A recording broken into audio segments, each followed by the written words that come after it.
Hello and welcome back to the CivicCentre IAS. This video presents you 50 most important topics that represent the current affairs of September 2024. Before starting the program, I have a question for you. That is, right to silence is protected under which article of the Constitution of India? And given option 1, Article 19, second, Article 20 Clause 3, third, Article 21 Clause 3 and Article 25. Please answer this question in the comment section. Let us see how many of you will give the right answer. And at the end of the session, let us discuss about it. Okay, now let us start the session. Coming to the first question, with reference to Pulikali, consider the following. Statement 1, it is a tiger dance of Odisha performed during Chaitra Masa. Second, it has an origin traced to the Pancha taking ceremony of Patatani Muslims. Statement 3, this dance is extensively performed during Dashara festival. And asked, select the correct answer using the codes given below. Try to attempt the question. Okay, now let us learn about it. Basically, Puli means tiger or leopard and Kali means play. It literally means play of the tigers.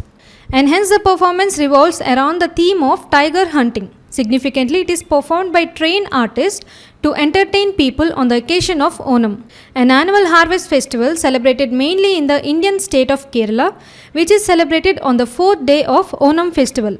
On this day, artists paint their bodies with stripes of yellow, red and black to resemble tigers. The face mask is crafted from paper, glue and materials such as bicycle tubes and common rattan plants. Here, performers dance to the rhythm of traditional percussion instruments such as takil, uduku and chenda.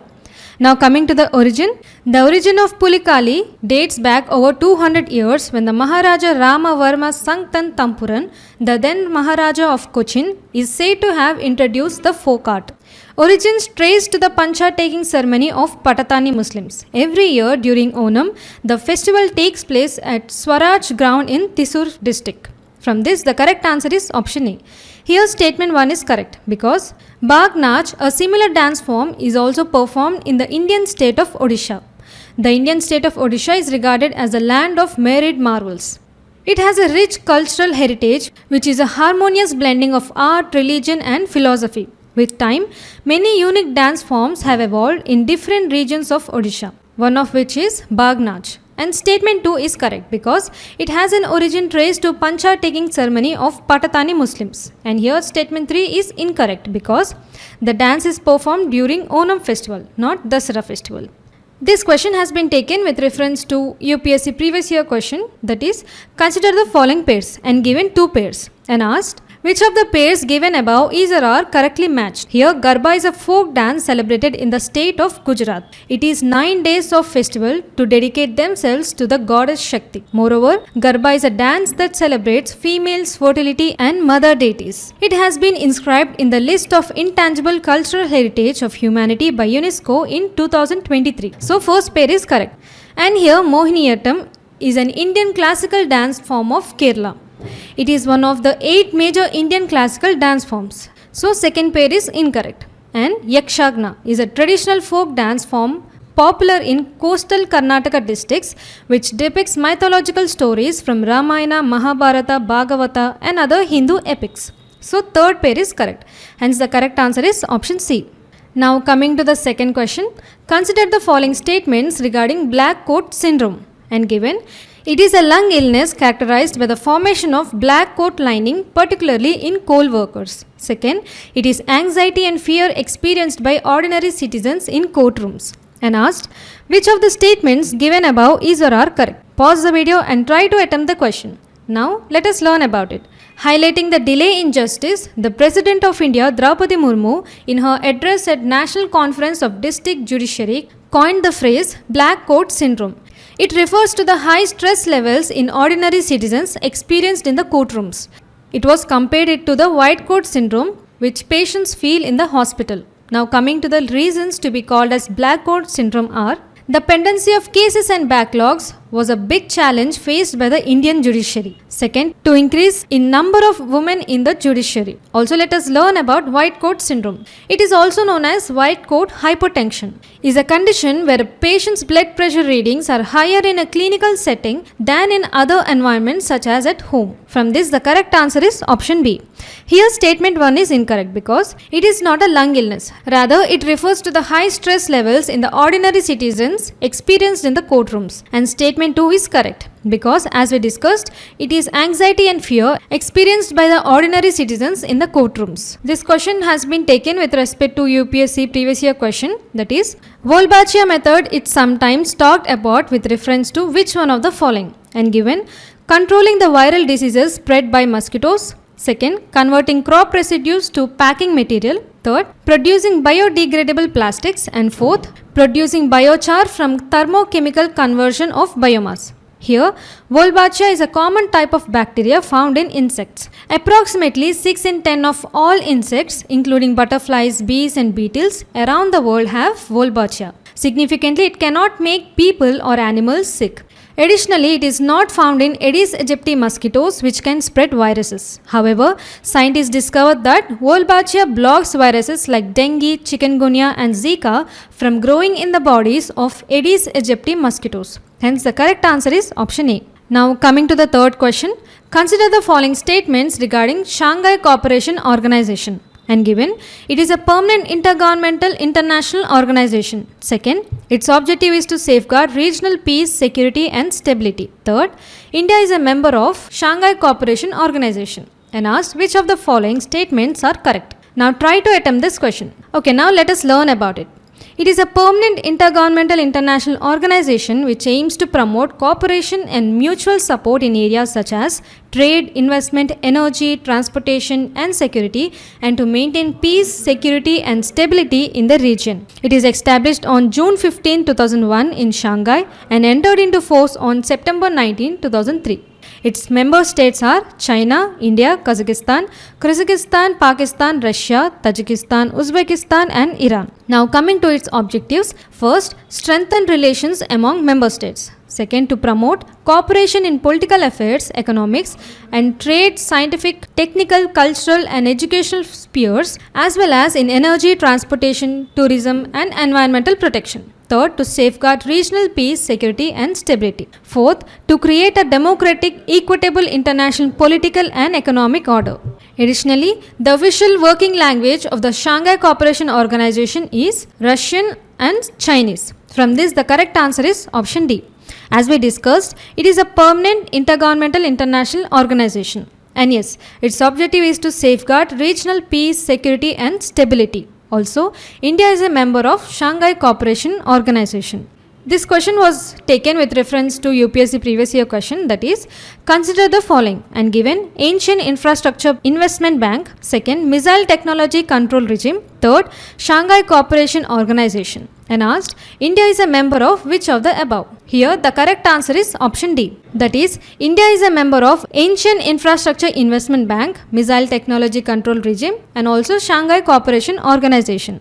Now coming to the fourth question, with reference to the approval of emergency provisions by Parliament, consider the following statements and given statement 1 as a proclamation of emergency under Article 352 must be approved by both houses of Parliament within 3 months. Second, the approval of President rule under Article 356 requires a simple majority in both houses of Parliament. Third, once approved, a national emergency can continue indefinitely without further parliamentary approval.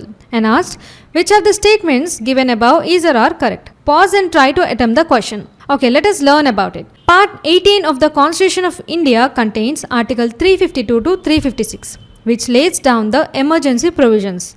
It is inspired by the German Constitution safeguarding India's sovereignty, unity and security. These provisions empower the central government to handle extraordinary crises by assuming temporary control to maintain stability. Now coming to the type of emergency. Here the Constitution provides for 3 types of emergency, that is national emergency, state emergency and financial emergency. In national emergency, according to Article 352, national emergency is declared during war, external aggression or armed rebellion. And according to Article 356, State emergency, also known as President's Rule, is imposed when the state's constitutional machinery fails. And according to Article 360, the financial emergency is declared when India's financial stability is threatened. Now let us discuss national emergency versus state emergency. Article 352 talks about the provisions of national emergency. It can be proclaimed by the President after the written advice of Union Cabinet headed by the Prime Minister. The grounds for proclaiming such emergency are war, external aggression or armed rebellion. The emergency can be proclaimed even before the commencement of war or external aggression. Here the special majority of both the houses of parliament within 1 month is required for approval and has no duration limit. Additionally, fundamental rights under Article 19 can be suspended during the declaration of a national emergency. Now coming to the state emergency, it is also known as presidential rule or constitutional emergency. According to Article 355 of the Indian Constitution, Centre is responsible to ensure that the functioning of every state is peaceful and in accordance with the law. Here, grounds for proclaiming such emergency is breakdown of constitutional machinery in a state. Additionally, it requires simple majority sanctioned by both houses of parliament within 2 months and has maximum 3 months duration. Unlike national emergency, state emergency has no effect on fundamental rights. Now let us discuss about some facts which will be useful for your state PSC's exams also. From 20 June 1951 to 17th April 1952, the President Rule was first imposed in Patiala, that is in Punjab. And President Rule has been imposed maximum number of times in Manipur, that is 11 times, and maximum number of days in Punjab. Also, President Rule was imposed 35 to 39 times during the session of Indira Gandhi. Significantly, Chhattisgarh and Telangana are the only states where the President Rule has not been imposed so far. From this, the correct answer is option D. Here, statement 1 is incorrect because a proclamation of emergency under Article 352 must be approved by the both houses of parliament within 1 month. And statement 2 is correct. That is, the approval of President Rule under Article 356 requires a simple majority in both houses of parliament within 2 months. And statement 3 is incorrect because once approved, a national emergency can be proclaimed for a maximum number of 6 months. This question has been taken with reference to UPSC previous year question, that is, which of the following are not necessarily the consequences of the proclamation of the President's Rule in a state? And given, first, dissolution of the State Legislative Assembly. Second, removal of the Council of Ministers in the state. Third, dissolution of the local bodies. And asked, select the correct answer using the code given below. Here, Article 356 of the Indian Constitution authorizes the imposition of President Rule on any state if the constitutional mechanism fails. When the President Rule is implemented, the state's Council of Ministers, chaired by the Chief Minister, is dismissed.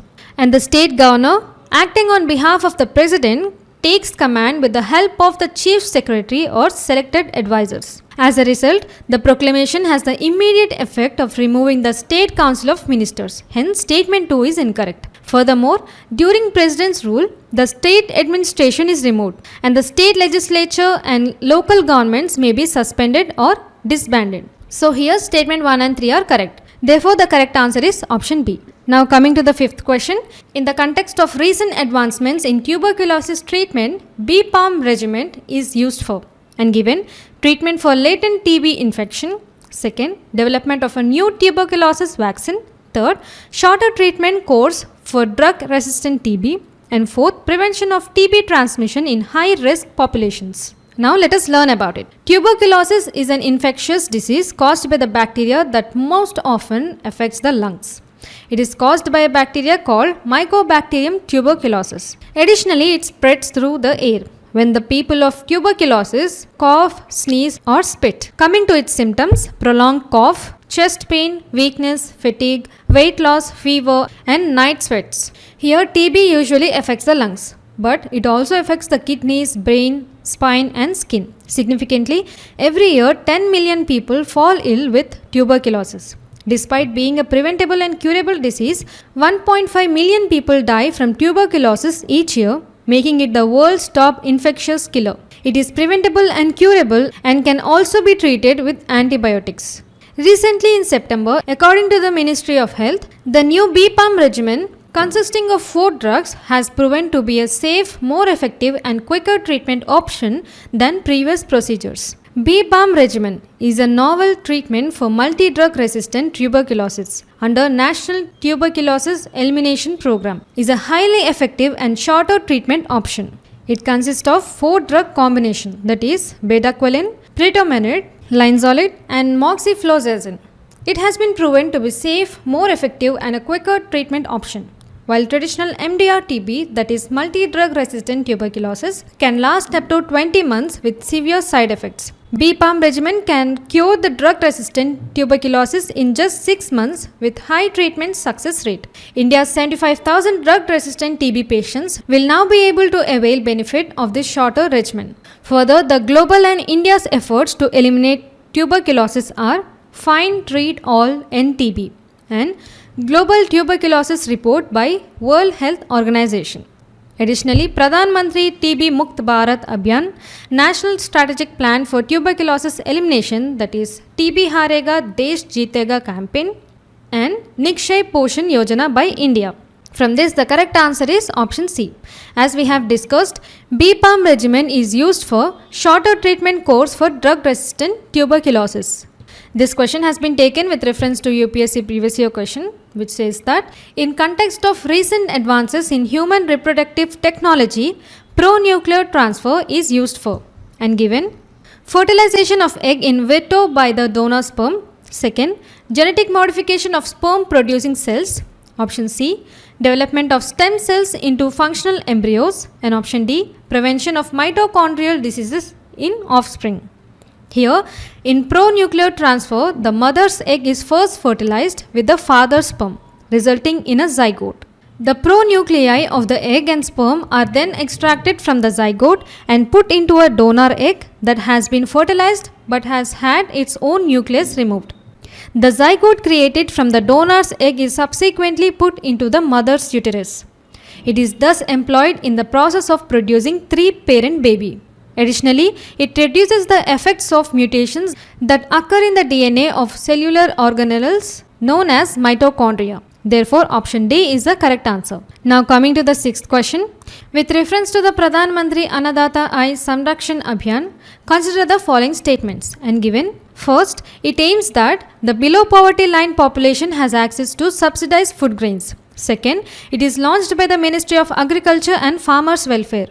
Third, it ensures direct procurement of all food grains at minimum support price by the central government. And asked, which of the statements given above is or are correct? Pause and try to attempt the question. Okay, let us learn about it. PM AASHA, that is Pradhan Mantri Annadata Aay Sanrakshan Abhiyan, ensures remunerative prices for farmers. It was launched in 2018 by the Ministry of Agriculture and Farmers Welfare. Moreover, the crops covered under PM AASHA are pulses, oilseeds and copra. Here, states can choose to implement any of its 3 components. First, price support scheme, in which physical procurement of pulses, oilseeds and copra are conducted by National Agriculture Cooperative Marketing Federation of India, FCI and other agencies. Also, it requires active involvement of state governments. Second, price deficiency payment scheme. Here it covers all oilseeds notified under minimum support price, and farmers receive direct payment for the price difference between minimum support price and the selling price. Here payment made directly to the farmers' bank accounts, and additionally it has no physical procurement and has only price difference compensation. Third, market intervention scheme. It applies to perishable commodities, for example, tomato, onion, potato, etc. It is implemented upon state or union territory request when the price drops by at least 10% from the previous season. From this, the correct answer is option B. Here, statement 1 is incorrect because Pradhan Mantri Annadata Aay Samrakshan Abhiyan ensures remunerative prices for farmers. And statement 2 is correct, that is, it is launched by the Ministry of Agriculture and Farmers Welfare in 2018. And statement 3 is incorrect because it has given that it ensures direct procurement of all food grains. But here, the procurement is not given to all food grains. This question has been taken with reference to UPSC previous year question, that is, with reference to organic farming in India, consider the following statements and given. The National Program for Organic Production is operated under the guidelines and directions of the Union Ministry of Rural Development. Second, the Agriculture and Processed Food Products Export Development Authority functions as the secretariat for the implementation of NPOP. Third, Sikkim has become India's first fully organic state. And asked which of the statements given above is or are correct. Now let us briefly learn about National Program for Organic Production. It is a flagship initiative of the Ministry of Commerce and Industry which implemented through APEDA, that is Agricultural and Processed Food Products Export Development Authority. It aims to promote organic farming, develop a certification system and boost organic exports from India. Coming to the objectives of National Program for Organic Production. First, establish standards for organic production, processing and trade.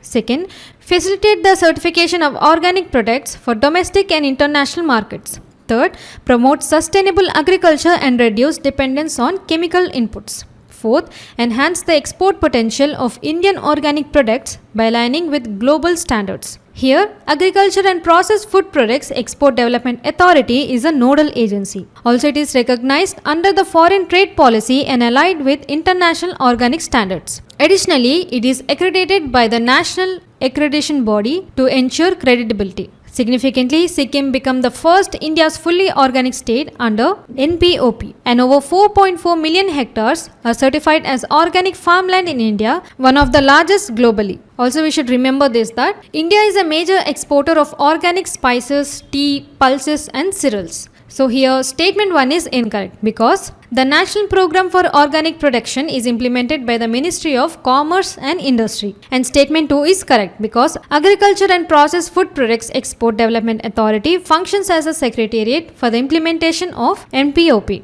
and statement 3 is correct because as we have seen, Sikkim has become India's first fully organic state. Therefore, the correct answer is option C. Now coming to the 7th question. With reference to Nipah virus disease, consider the following statements and given. In tropical regions, Nipah virus is transmitted by the same mosquito species that transmits dengue. Second, sexual transmission of Nipah virus disease is possible. And asked, select the correct answer using the codes given below. Pause and try to attempt the question. Okay, now let us learn about it. Nipah is a zoonotic infection caused by the Nipah virus, paramyxovirus, belonging to the genus Henipavirus of the family Paramyxoviridae. The name Nipah originated from the name of the village in Malaysia where pig farmers became infected. It transmits through direct contact with infected animals like bats or pigs. Second, consuming food or drinks that are soiled by infected animals. Third, close contact with bodily fluids with an infected person. Fourth, a person may become infected by drinking raw date palm sap or eating fruit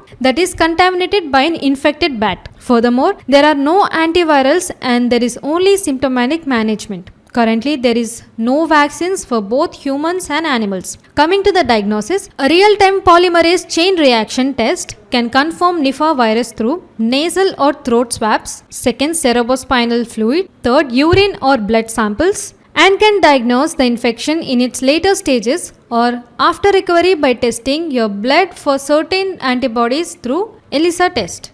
From this, the correct answer is option B. Here statement 1 is incorrect because Nipah is a zoonotic infection caused by Nipah virus through direct contact with infected animals like bats or pigs, not mosquitoes. And statement 2 is correct, that is, it transmits through close contact with body fluids of an infected person. This question has been taken with reference to UPSC previous year question, that is, consider the following statements and given. In tropical regions, Zika virus disease is transmitted by the same mosquitoes that transmits dengue. Second, sexual transmission of Zika virus disease is possible. And asked, which of the statements given above is or are correct? Now let us briefly learn about it. Zika virus is primarily transmitted by infected mosquitoes of the Aedes genus, mainly Aedes aegypti, in tropical and subtropical regions. And these mosquitoes usually bite during day, which also transmits dengue, chikungunya and urban yellow fever. Most people with Zika virus infection do not develop symptoms. But those who do not typically have symptoms including rash, fever, conjunctivitis, muscle and joint pain last for 2 to 7 days. Additionally, Zika virus infection during pregnancy can cause infants to be born with microcephaly and other congenital malformations, as well as preterm birth and miscarriages. There is no specific treatment available for Zika virus infection or disease, and there is only symptomatic management. Additionally, no vaccine is yet available for the prevention or treatment of Zika virus infection. Significantly, development of a Zika vaccine remains as an active area of research. From this, the correct answer is option C. Here, statement 1 is correct because Zika virus is primarily transmitted by infected mosquitoes of Aedes genus, mainly Aedes aegypti, in tropical and subtropical regions. And statement 2 is correct, that is, sexual transmission of Zika virus disease is possible. Now coming to the 8th question, with reference to periodic labor force survey, consider the following. And given, it estimates the employment and unemployment indicators in the urban areas only in current weekly status. Second, this report was launched by National Sample Survey Office and asked which of the statements given above is or are correct. Pause and try to attempt the question. Okay, let us learn about it. Periodic Labor Force Survey Report 2024 considers the importance of availability of labor force data at more frequent time intervals, and it is launched by the National Sample Survey Office in April 2017. Additionally, it has twofold objectives. First, to estimate the key employment and unemployment indicators in the short-term intervals of 3 months for the urban areas only in the current weekly status. Second, to estimate employment and unemployment indicators both in usual status and current weekly status in both rural and urban areas annually. Also, it estimates of key employment and unemployment indicators like labor force participation rate, worker population ratio, unemployment ratio. Here, labor force participation rate means the percentage of persons in labor force in the population, and worker population ratio means the percentage of employed persons in the population. And unemployment rate is defined as a percentage of persons unemployed among the persons in the labor force. Also, current weekly status is the activity status determined on the basis of a reference period of last 7 days preceding the date of survey. From this, the correct answer is option C. Here, statement 1 is correct because periodic labor force survey has twofold objectives. First, to estimate the key employment and unemployment indicators in short time interval of 3 months for the urban areas only in current weekly status. Second, to estimate employment and unemployment indicators both in usual status and current weekly status in both rural and urban areas annually. And statement 2 is also correct because this report was launched by the National Sample Survey Office. This question has been taken with reference to UPSC previous year question, that is, the Global Competitiveness Report is published by them and given International Monetary Fund, United Nations Conference on Trade and Development, World Economic Forum and World Bank. Basically, the World Competitiveness Report is an annual publication by the World Economic Forum, which provides an annual index ranking countries based on their competitiveness. Initially, it was released in 1979, and this report provides rankings based on various competitiveness indicators. Additionally, in 2019, Singapore was ranked first, while US came in second. Therefore, the correct answer is option C. Now, coming to the 9th question, with reference to PM Surya Ghar Muft Bijli Yojana, consider the following. And given, increase in carbon footprint. Second, zero electricity bill. Third, subsidized rooftop solar panels. Fourth, to save 75,000 crore annually in electricity costs. And asked which of the statements given above are correct. Pause the video and try to attempt the question. Okay, let us learn about it. PM Surya Ghar Muft Bijli Yojana was launched on February 2024 to provide free electricity through rooftop solar panels to 1 crore households by March 2027. It is implemented by the Ministry of New and Renewable Energy. Coming to its key features, first, subsidy support. In this, the subsidy up to 40% based on monthly electricity consumption is given. Second, collateral free loans. And third, savings and income generation. From this, the correct answer is option D. That is, zero electricity bill, subsidized rooftop solar panels, and to save 75,000 crore annually in electricity costs are correct. And PM Surya Ghar Muft Bijli Yojana aims at providing free electricity through rooftop solar panels, not increasing in carbon footprint. This question has been taken with reference to UPSC previous year question, which says that with reference to solar power production in India, consider the following statements. And given, India is the third largest in the world in the manufacture of silicon wafers used in photovoltaic units. Second, the solar power tariffs are determined by the Solar Energy Corporation of India. and asked which of the statements given above is or are correct. Here statement 1 is incorrect because India has not manufactured any silicon chip for solar energy, and statement 2 is also incorrect because solar power tariffs are determined by the Central Electricity Regulatory Commission. Hence the correct answer is option D. Now coming to the next question. Carbon stored in non-tidal freshwater wetlands encompassing carbon sequestration in vegetation, microbial biomass and dissolved and particulate organic matter is, and given teal carbon, option B blue carbon, option C green carbon and option D black carbon. Now try to attempt this question. Okay, let us learn about it. Teal carbon refers to carbon stored in non-tidal freshwater wetlands encompassing carbon sequestered in vegetation, microbial biomass and dissolved and particular organic matter. Its major sources are peatlands, freshwater swamps and natural freshwater marshes. Whereas black and brown carbon are primarily produced by incomplete combustion of organic matter from sources such as wildfires, fossil fuel combustion and industrial activities, and these contribute to global warming. At global level, the storage of teal carbon across the ecosystem is estimated to be 500.21 petagrams of carbon, which is a unit to measure carbon. Additionally, teal carbon contributes to increase in the groundwater level, flood mitigation and heat island reduction, and supports a sustainable development adaptation. Now let us learn about types of carbon. First, blue carbon is a carbon stored in coastal and marine ecosystems. Second, green carbon is the carbon stored in terrestrial plants. Purple carbon is the carbon captured through the air or industrial emissions. Black carbon is released through the burning of fossil fuels, and grey carbon is released through the industrial emissions. Also, red carbon is released through the biological particles on snow and ice that reduce albedo. Further, brown carbon is released by the incomplete combustion of organic matter. From this, the correct answer is option A. This question has been taken with reference to UPSC previous year question, which says that what is blue carbon, and given carbon captured by oceans and coastal ecosystems. Option B, carbon sequestered in forest biomass and agriculture soils. Option C, carbon contained in petroleum and natural gas, and option D, carbon present in atmosphere. As we have learned, blue carbon is stored in coastal and marine ecosystems. Therefore, the correct answer is option A. Coming to the next question, with reference to Mpox or monkeypox, consider the following statements, and given. First, Mpox is primarily transmitted through respiratory droplets over long distances similar to measles. Second, World Health Organization declared Mpox as a public health emergency of international concern as similar to HIV/AIDS. And asked, select the correct answer using the codes given below. Now let us learn about it.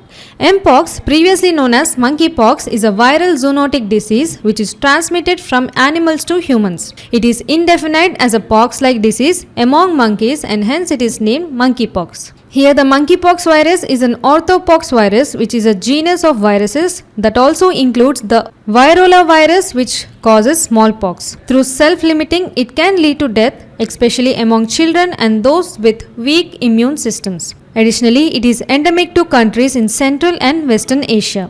Also, it has been declared as a public health emergency of international concern twice. Significantly, monkeypox spreads from person to person through close contact with someone who has rash, including face-to-face, skin-to-skin, mouth-to-mouth or mouth-to-skin contact, including sexual contacts. Now coming to the symptoms, the first invasion period between 0 to 5 days is characterized by fever, headache and lymph node swelling. The last, a telltale sign. Skin eruptions show up within 2 days of fever.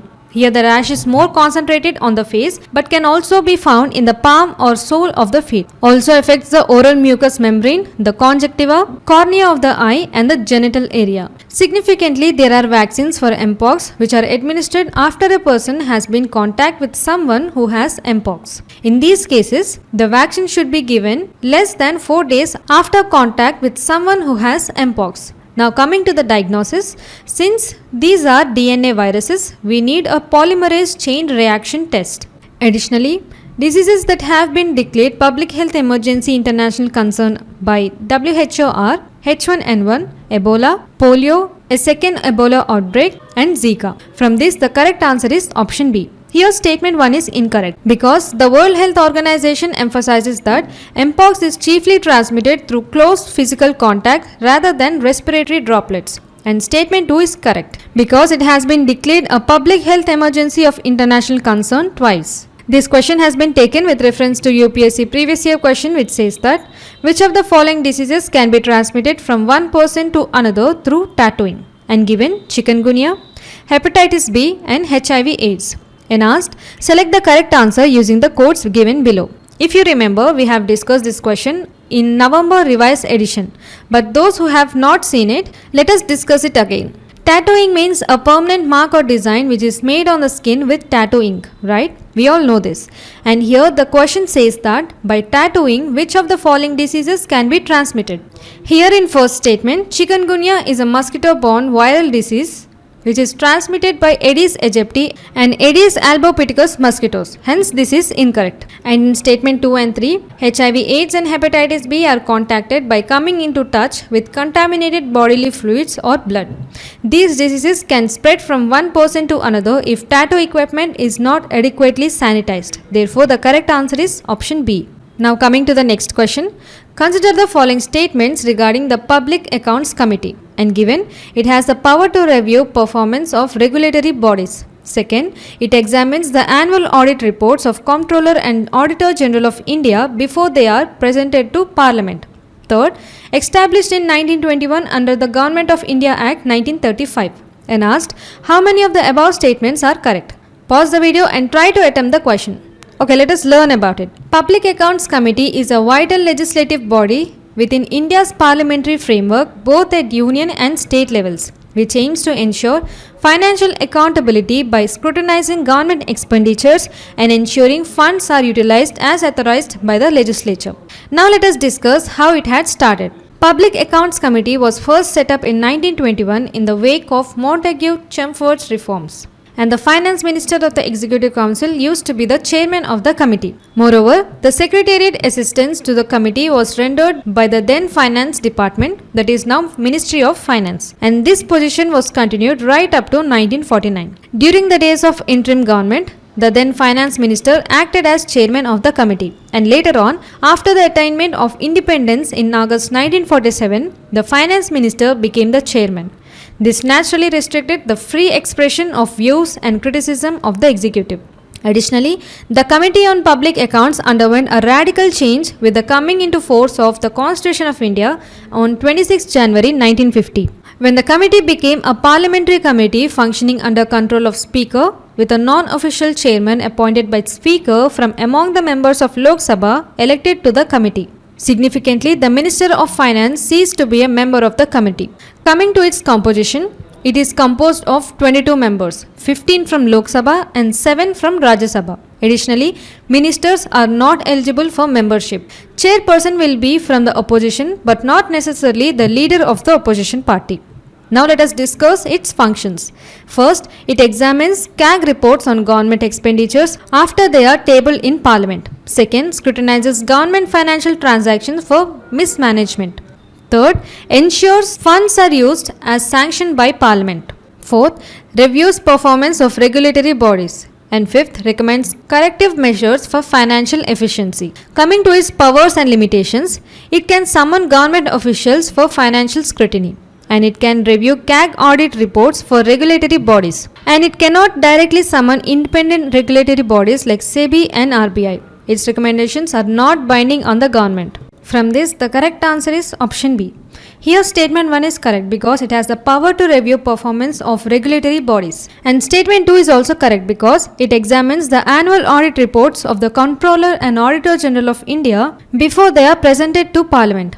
And statement 3 is incorrect because Public Accounts Committee was first set up in 1921 in the wake of Montagu-Chelmsford reforms. This question has been taken with reference to UPSC previous year question, which says that consider the following statements regarding the Parliamentary Committee on Public Accounts, and given first, consists of not more than 25 members of the Lok Sabha. Second, scrutinizes appropriation and finance accounts of the government. Third, examines the report of the Comptroller and Auditor General of India, and asked which of the statements given above is or are correct.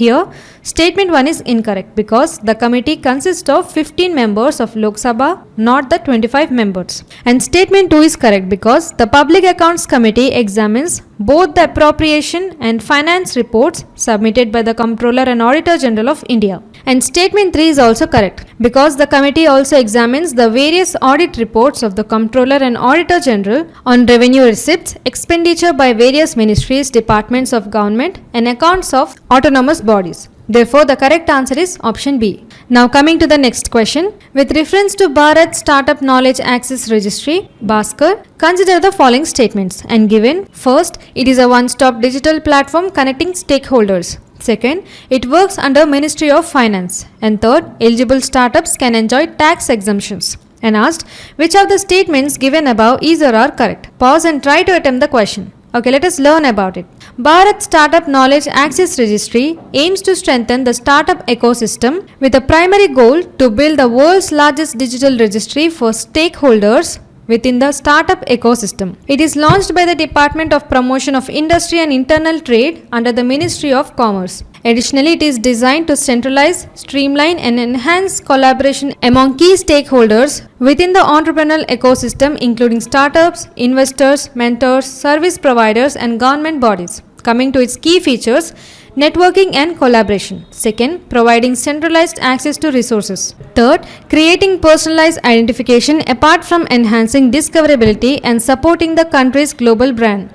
From this, the correct answer is option A. Here statement 1 is correct because it is a one-stop digital platform connecting stakeholders. And statement 2 is incorrect because it works under the Ministry of Commerce. And statement 3 is also correct because eligible startups can enjoy tax exemptions under Bharat Startup Knowledge Access Registry. This question has been taken with reference to UPSC previous year question which says that Climate Action Tracker, which monitors the emission reduction pledges of different countries, is a. And given option A, database created by Coalition of Research Organization.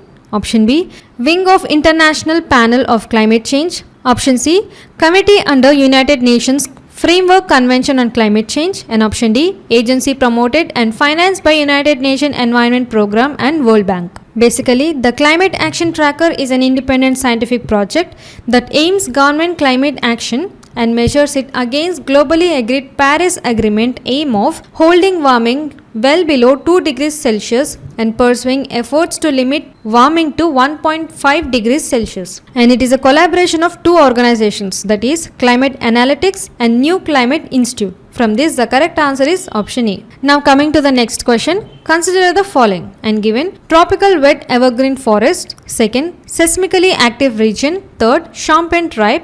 And 4, leather sea turtle. And asked which of the above best describes about the one of the India's islands, and given options as Majuli, option B Nicobar Islands, option C Elephanta Islands, and option D Lakshadweep Islands.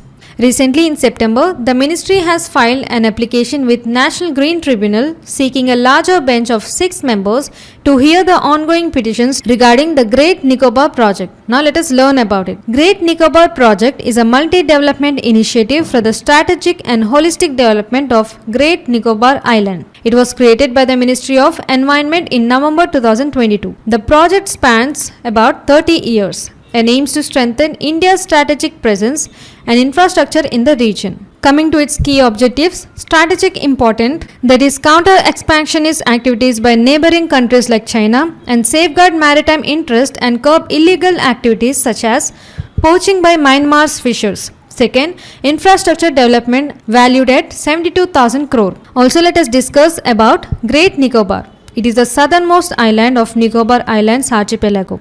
It is home to Great Nicobar Biosphere Reserve, which includes tropical wet evergreen forest, mountain ranges and coastal plains. Here, Champagne tribe and Nicobarese tribes are the indigenous tribes in the Great Nicobar Island. This region is seismically active, experienced a 9.2 magnitude earthquake in 2004. Additionally, endangered species like leatherback sea turtle are also found here. From this, the correct answer is option B. This question has been taken with reference to the UPSC previous year question which says that which of the following is geographically closest to Great Nicobar, and given option A Sumatra, Option B Borneo, option C Java, and option D Sri Lanka. Here Sumatra Island lies closest to the Great Nicobar Islands. Now coming to the next question. With reference to Financial Action Task Force, consider the following that best describes. And given countering proliferation financing, second promoting gender inclusivity, third asset recovery, and fourth dealing virtual currency. And asked select the correct answer using the code given below. Okay, let us learn about it. Financial Action Task Force is an intergovernmental and decision-making body which was established in 1989 during the G7 summit in Paris to develop policies against money laundering. Primarily, it is a policy-making body which works to generate the political will to bring about national legislative and regulatory reforms in money laundering. Its secretariat is located in Paris. Additionally, FATF sets standards and promotes effective implementation of legal, regulatory and operational measures for combating money laundering and works to identify national level vulnerabilities with the aim of protecting the international financial system from misuse. Currently, there are 39 members of FATF. 37 jurisdictions and 2 regional organizations. India became observer of FATF in 2006. Furthermore, Financial Action Task Force has 2 types of list, that is black list and grey list. Here, countries known as non-cooperative countries or territories are put in black list. These countries support terror funding and money laundering activities. The Financial Action Task Force revises the black list regularly, adding or deleting entries. Coming to the grey list, countries that are considered safe haven for supporting terror funding and money laundering are put into the Financial Action Task Force grey list. This inclusion serves as a warning to the country that it may enter the black list. Additionally, countries in the grey list may face economic sanctions from International Monetary Fund, World Bank and Asian Development Bank. It may also face problem in getting loans from International Monetary Fund, World Bank, Asian Development Bank and other countries. Also, reduction in international trade and international boycott. From this, the correct answer is option D. This question has been taken with reference to UPSC previous year question which says that with reference to Asian Infrastructure Investment Bank, consider the following statements and given. Asian Infrastructure Investment Bank has more than 80 member nations. Second, India is the largest shareholder in Asian Infrastructure Investment Bank. Third, AIIB does not have any members from outside Asia. And asked which of the statements given above is or are correct. Here statement 1 is correct. That is, it was established in 2015 with 57 founding members. Since then, it has grown to have over 100 members. And here statement 2 is incorrect because China is the largest shareholder in Asian Infrastructure Investment Bank. And statement 3 is also incorrect because AIIB has members from outside Asia like United Kingdom, Germany and France. Therefore, the correct answer is option A. Now coming to the next question. With reference to Swadesh Darshan scheme, consider the following programs and given. First, it is the flagship scheme of the Ministry of Tourism. Second, it, among other things, preserving local cultural and natural resources, increase the private investment. Third, adventure, wellness, cruises are among the major tourism themes. And asked which of the statements given above is or are correct. Please pause and try to attempt the question. Now let us learn about it. Swadesh Darshan scheme is a tourism initiative launched by the Ministry of Tourism, Government of India in 2014. Its objective is to promote domestic tourism in India and identifies and develops thematic tourist circuits across the country which covers different geographical regions, cultures and heritage. Also, let us discuss about Swadesh Darshan Scheme 2.0. Recently, Ministry of Tourism has revamped the Swadesh Darshan Scheme as Swadesh Darshan 2.0 to develop sustainable and responsible tourism destinations following a destination and tourism centric approach. The strategic objectives of the scheme are tourism to the local economies, second, self-employment for local communities, third, to enhance the skills of local youth in tourism and hospitality, fourth, to increase private sector investment in tourism and hospitality, and fifth, to preserve and enhance the local cultural and natural resources. From this, the correct answer is option D. Here statement 1 is correct because it is the flagship scheme of Ministry of Tourism, and statement 2 is correct because among other things, preserving local cultural and natural resources increase the private investment. And statement 3 is also correct because adventure, wellness, cruises are among the major tourism themes. This question has been taken with reference to UPSC previous year question, that is, with reference to Stand Up India scheme, which of the following statements is or are correct? And given statement 1 as, its purpose is to promote entrepreneurship among SC, ST and women entrepreneurs. Second, it provides for refinance through SIDBI. And asked, select the correct answer using the code given below. Here both the statements given above are correct and hence option C is the correct answer. Additionally, Stand Up India scheme was launched by the Ministry of Finance on 5th April 2016 to promote entrepreneurship at grassroots level, focusing on economic empowerment and job creation. Now coming to the next question. With reference to Project Cheetah, consider the following statements and given, it is the world's first intercontinental large wild carnivore translocation project. Second, cheetahs prefer dense forest for hunting. Third, the reintroduced African cheetahs are classified as critically endangered by IUCN. And asked, which of the statements given above is or are correct? Please pause and try to attempt the question. Now let us learn about it. Project Cheetah was commenced on 17 September 2022 to restore the population of cheetahs which were declared extinct in India in 1952. It is the world's first intercontinental large wild carnivore translocation project which aims to translocate cheetahs from South Africa and Namibia to Kuno National Park in Madhya Pradesh. It was launched by Government of India in 2022 under the Ministry of Environment, Forest and Climate Change, and it is implemented by the National Tiger Conservation Authority. Now let us learn about cheetah.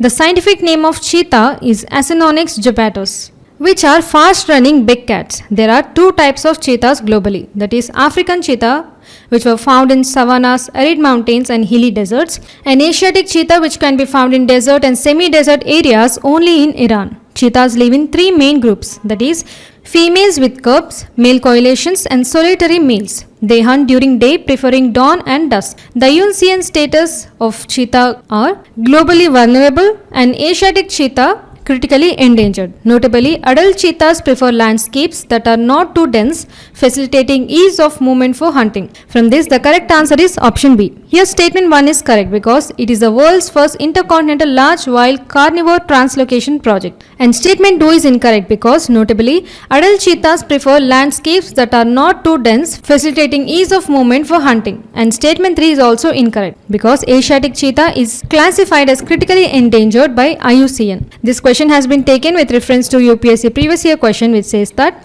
consider the following and given black-necked crane, second cheetah, third flying squirrel and fourth snow leopard, and asked which of the above are naturally found in India. Here, black-necked crane, flying squirrel, snow leopard are naturally found in India. Therefore, the correct answer is option B. Now coming to the next question. Consider the following that best describes PM E-Drive and given contribution towards net zero target for 2070, second, zero tailpipe emissions, third, e-vehicles of trucks, heavy duty vehicles to be imported, fourth, describes crude oil imports, and asked select the correct answer using the code given below. Please pause and try to attempt the question. Now let us learn about it. PM E-Drive, that is Pradhan Mantri Electric Drive Revolution in Innovative Vehicle Enhancement, which aims to accelerate the adoption of electric vehicles, establish charging infrastructure and build a robust electro vehicles manufacturing ecosystem in the country. It promotes mass mobility through the support of public transportation system with a financial outlay of 10,900 crore.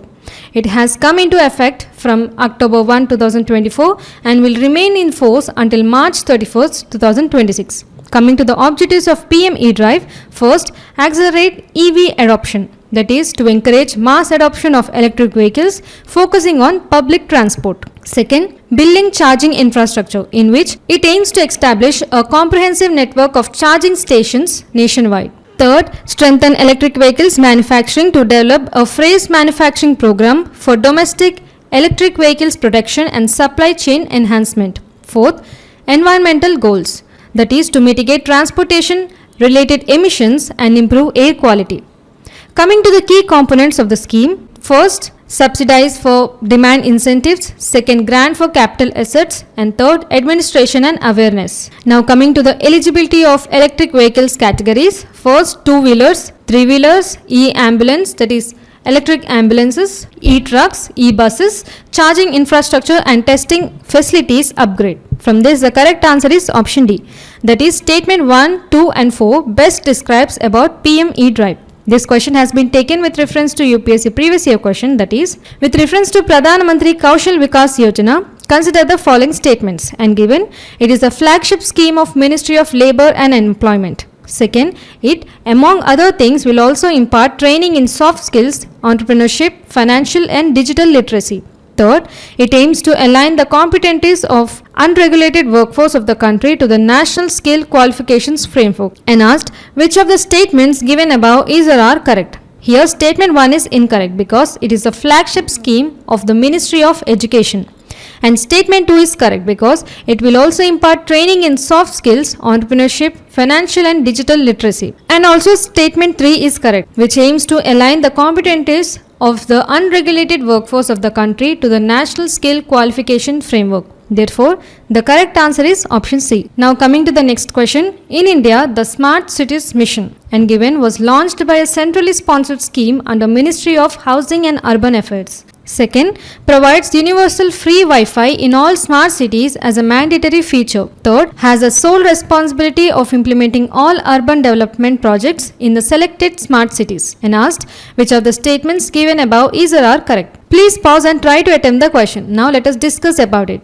Smart Cities Mission aims to enhance the quality of life in 100 selected cities by providing efficient services, robust infrastructure and a sustainable environment, and was launched on 25th June 2015 by the Prime Minister of India under the Minister of Housing and Urban Affairs. It is a centrally sponsored scheme. Additionally, its key goals are economic growth, inclusivity, environmental sustainability and creating replicable models of urban living, with its scope to address housing, transport, education, healthcare, recreation and urban governance. Significantly, it aims to target 100 smart cities by 2025. Coming to its approaches, first, area-based development. In this, targeted inventions in specific areas is chosen through citizen participation, and area-based development areas are developed as replicable models for the rest of the city. Second, pan-city projects, in which technology-driven solutions applied city-wide, for example, intelligent transport systems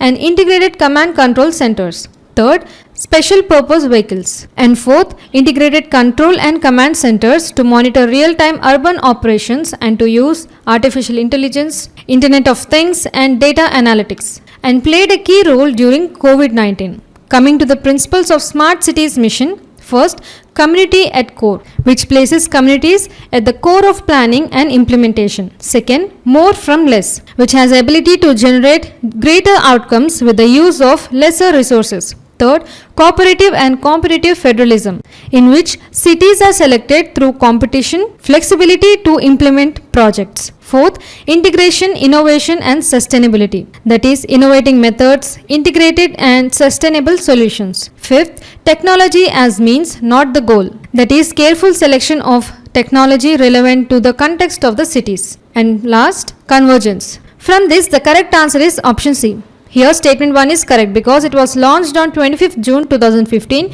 by the Prime Minister of India under the Ministry of Housing and Urban Affairs as a centrally sponsored scheme. And statement 2 is incorrect because it aims to enhance the quality of life in 100 selected cities by providing efficient services such as housing, transport, education, healthcare, recreation and urban governance. And statement 3 is incorrect because it does not include all urban development projects but only specific areas is chosen through citizen participation. This question has been taken with reference to UPSC previous year question, that is, in India a Metropolitan Planning Committee and given is constituted under the provisions of the Constitution of India. Second, prepares the draft development plans for the metropolitan area.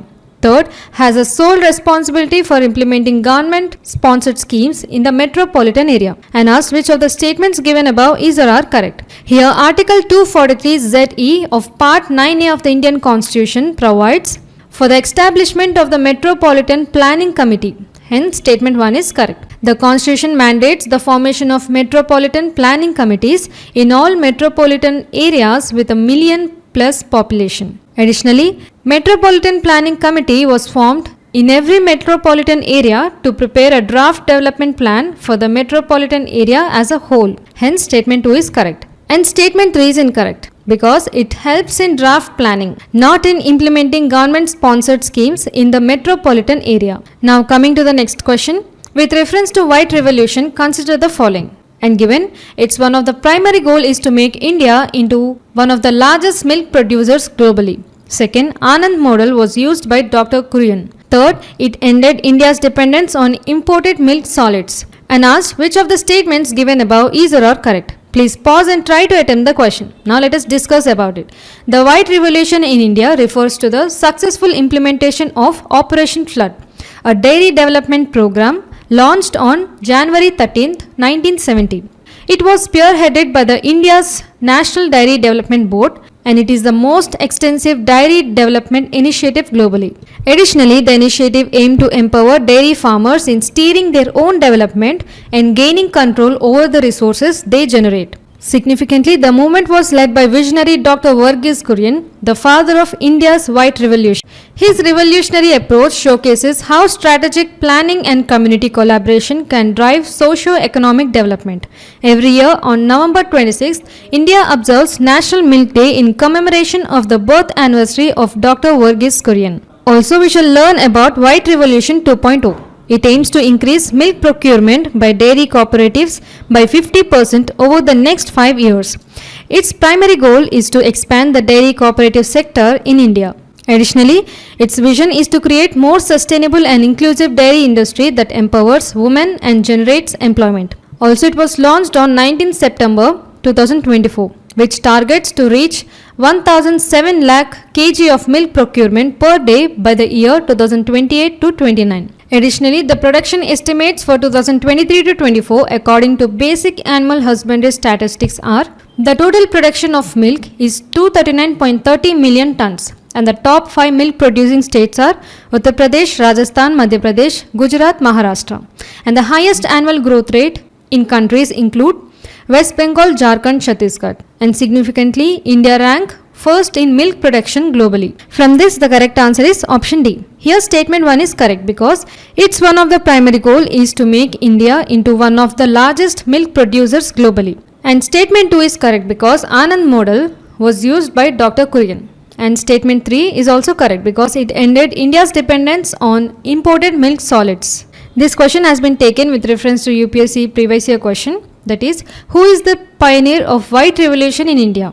And given option A, Dhirubhai Ambani, option B, Verghese Kurian, option C, Swaminathan, and option D, SXK Birla. So, as we have learned, the White Revolution movement was led by visionary Dr. Verghese Kurian, the father of India's White Revolution. Now, coming to the next question. Consider the following statements and given, all 6 organs were established in 1945 when the United Nations were formed. Second, it is the only United Nations body having authority to issue binding resolutions to member states. And asked which of the statements given above is or are correct. Please pause the video and try to attempt the question. Now let us discuss about it. United Nations Security Council is one of the 5 principal organizations of United Nations, which is responsible for maintaining international peace and security. Additionally, its resolutions are binding on all member states. Here it was established on January 17, 1946 and includes 5 permanent members, that is United States, Russian Federation, United Kingdom, China and France. Significantly, they hold veto power, and 10 elected non-permanent members elected for 2-year terms by the General Assembly. In situations that may cause threat to peace and security, the United Nations Security Council first action is to recommend the parties involved try to reach an agreement by peaceful means. Here the Council may issue ceasefire directives, deploy peacekeeping forces or to take other measures such as imposing economic sanctions, trade embargoes, authorizing military action. Also, the Security Council fosters negotiations, imposes sanctions, and authorizes the use of force, including the deployment of peacekeeping missions. From this, the correct answer is option C. Here, both the statements 1 and 2 are correct. This question has been taken with reference to UPSC previous year question, which says that with reference to United Nations General Assembly, consider the following statements and given, the United Nations General Assembly can grant observer status to the non-member states. Second, intergovernmental organizations can seek observer status in the United Nations General Assembly. Third, permanent observers in the United Nations General Assembly can maintain missions at the United Nations headquarters. And asked which of the statements given above are correct. Here statement 1 is correct. Because the United Nations General Assembly may grant non-member states, international organizations and other entities permanent observer status. And statement 2 is also correct because the United Nations Charter and General Assembly Rules of Procedure have no provisions related to granting permanent observer status and is based on practice only. And statement 3 is correct because permanent observers may participate in the sessions and workings of the General Assembly and maintain missions at the United Nations headquarters. Therefore, the correct answer is option D. Now coming to the next question, consider the following and given bogs, beaches, ponds and rocky shorelines and asked how many of the above are considered as the types of wetlands. Pause and try to attempt the question. Now let us discuss about it. Wetlands are areas where water covers the soil or is present either at or near the surface of the soil for part or all of the year. These ecosystems are a transitional zone between land and water. Significantly, it is referred to as a nature's kidney due to their ability to filter and purify water. Additionally, they play a crucial role in maintaining biodiversity, regulating water cycles, and providing habitat for many species. The conditions to support aquatic life are the area must be saturated with water either permanently or seasonally. Additionally, wetland soils, also known as hydric soils, are waterlogged and oxygen poor, allowing for specific types of vegetation and microorganisms to thrive. Here, wetlands are characterized by the presence of hydrophytic plants which are specially adapted to grow in waterlogged conditions such as mangroves, cattails, and reeds. The importance of wetlands are biodiversity hotspots, water filtration, flood control, and carbon sequestration. Coming to the type of wetlands, first, inland wetlands. These include freshwater marshes, swamps, bogs, and floodplains. For example, Sundarbans, that is mangroves, and Loktak Lake in India. Second, coastal wetlands. These are found in coastal plains and include estuaries, mangroves, and salt marshes and coral reefs. For example, Chilika Lake and Pichavaram mangroves. From this, the correct answer is option D. Here, all four are considered as wetlands. This question has been taken with reference to UPSC previous year question, that is, consider the following pairs and given wetlands and location and asked how many pairs given above are correctly matched. Here, Hokera wetland is located in Srinagar district of Jammu and Kashmir and Renuka wetland is located in Himachal Pradesh. Rudhasagar lake is located in Tripura and Sastam Kota is located in Kerala. Hence, the correct answer is option B. Now coming to the next question. Which of the following are the most likely benefits of implementing Pradhana Mantri Jan Jatiya Unnat Gram Abhiyan? And given dignified aging, second, low literacy rates, third, recognition of forest rights, and fourth, road and mobile connectivity. And asked, select the correct answer using the code given below. Please pause and try to attempt the question. Now let us discuss about it. Pradhana Mantri Jan Jatiya Unnat Gram Abhiyan aims to improve the socio-economic conditions of tribal communities and to ensure saturation coverage and implementation of central schemes. And here the total outlay is 79,1056 crore shared between centre and state. Additionally, it comes under the Ministry of Tribal Affairs. Coming to its key highlights, the mission encompasses of 25 interventions which will be implemented by 17 line ministries. Additionally, the scheme will consist of 25 welfare components under 6 broad categories, that is, household and community infrastructure, connectivity, health, education, electrification, and economic empowerment. From this, the correct answer is option D. Hence, all these are benefits of implementing Pradhana Mantri Jan Jatiya Unnat Gram Abhiyan.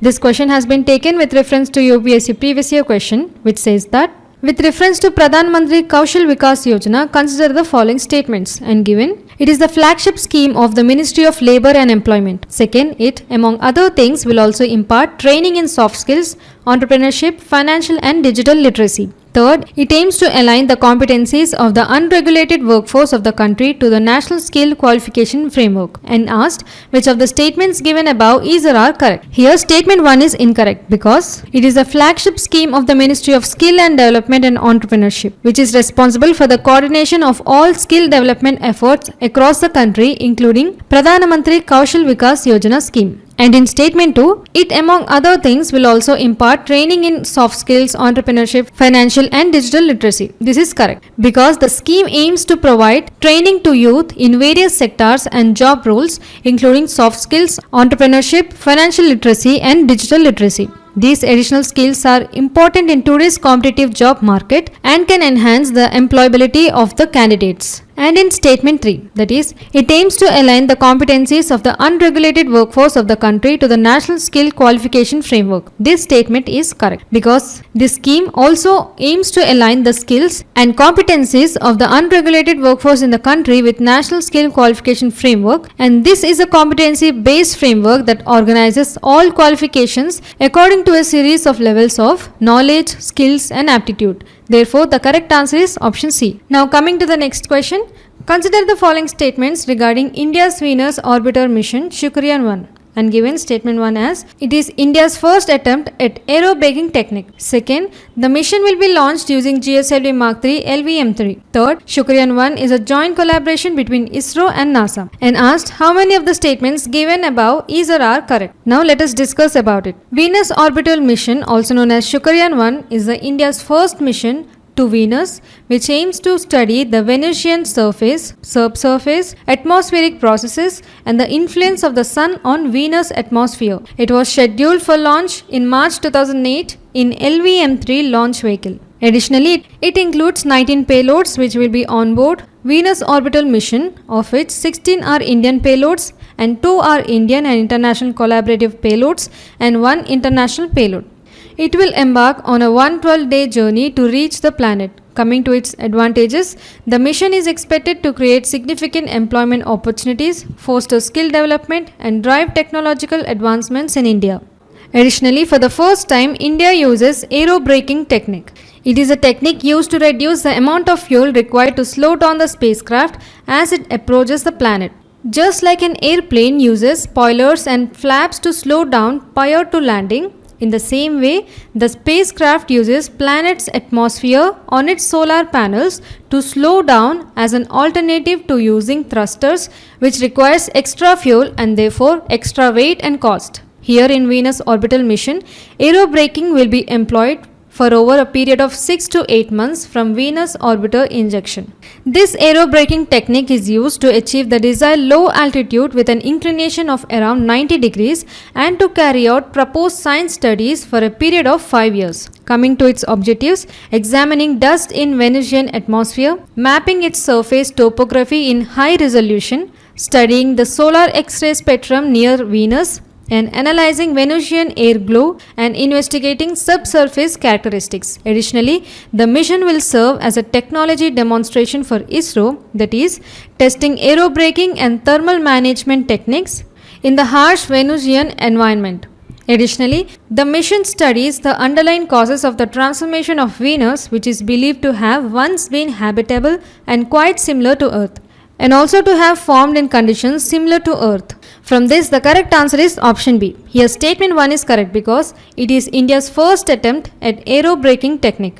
And statement 2 is correct because the mission will be launched using GSLV Mark III LVM3. And statement 3 is incorrect because Chandrayaan-1 is a planned mission of ISRO. This question has been taken with reference to UPSC previous year question, that is, consider the following statements regarding Mangalyaan mission launched by ISRO. And given, it is also called the Mars Orbiter mission. Second, it made India the second country to have a spacecraft orbit Mars after the USA. Third, it made India the only country to successfully place a spacecraft in Mars orbit on its very first attempt. And asked which of the statements given above is or are correct. Here statement 1 is correct because the Mars Orbiter mission, also called Mangalyaan, is India's first interplanetary mission, and ISRO has become the 4th space agency to reach Mars after the Soviet Space Program, NASA and European Space Agency. And second statement is incorrect because Russia and European Space Agency also have it. And statement 3 is correct because India is the first Asian nation to reach Mars orbit and the first nation in the world to do so, that too in its first attempt. Therefore, the correct answer is option B. Now coming to the next question. Consider the following statements, and given, states have complete authority over how their own Lokayuktas are appointed. Second, leader of the opposition of state legislative assembly is not considered for the appointment of Lokayukta and Upalokayukta. And asked which of the statements given above is or are correct. Basically, Lokpal and Lokayukta are anti-corruption ombudsman institutions in India which was established to address grievances related to corruption and maladministration in public office. Here, the Lokpal is a central anti-corruption authority, while the Lokayuktas operate at the state level. They play a critical role in promoting transparency, accountability, and integrity in governance by ensuring the effective enforcement of anti-corruption laws and procedures. Now let us learn about Lokayuktas. Lokayukta is the Indian Parliamentary Ombudsman executed into power for each of the state governments of India. If the state government sends a case to the Lokayukta, they have the authority to probe into public servants' behavior, which serves to keep public servants from abusing their office for personal gain. Here, Lokayukta consists of chairperson, who will be a retired judge of High Court or Supreme Court, and other members with expertise in anti-corruption, public administration or public service, and they are selected through the process defined by state legislature. Additionally, Lokayuktas have the authority to investigate complaints against state public officials including ministers, MLAs or other officials.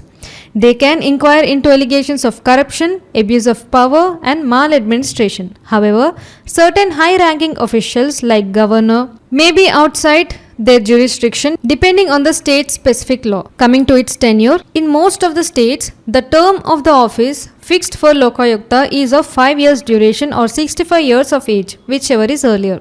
He is not eligible for reappointment for a second term. Coming to its powers, Lokayuktas have the power similar to a civil court. They can summon officials, conduct inquiries, and recommend disciplinary actions or criminal investigations. And they often work with agencies like the state vigilance bodies or anti-corruption bureaus to conduct investigations. From this, the correct answer is option A. Here, statement 1 is correct because states have complete authority over how their own Lokayuktas are appointed, and statement 2 is incorrect because the Lokayukta and Upalokayukta are appointed by the governor of the state. While appointing, the governor in most of the states consults the Chief Justice of the State High Court and the leader of opposition in the State Legislative Assembly. This question has been taken with reference to UPSC previous year question, that is, which of the following statements are correct about the Constitution of India, and given powers of municipalities are given in Part 9A of the Constitution. Second, emergency provisions are given in Part 18 of the Constitution.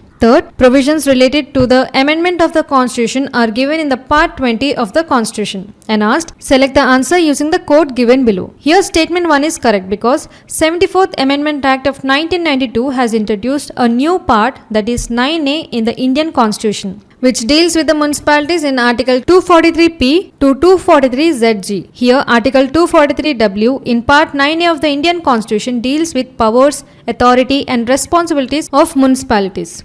And statement 2 is correct because Part 18 of the Indian Constitution contains emergency provisions. And statement 3 is also correct because Part 20 of the Constitution of India contains provisions related to the amendments. Therefore, option D is the right answer. Now coming to the next question. With reference to Asian and African elephants, consider the following statements, and given Sumatran elephants have small ears having tusks only for males. Second, African elephants have large ears having tusks for both male and female.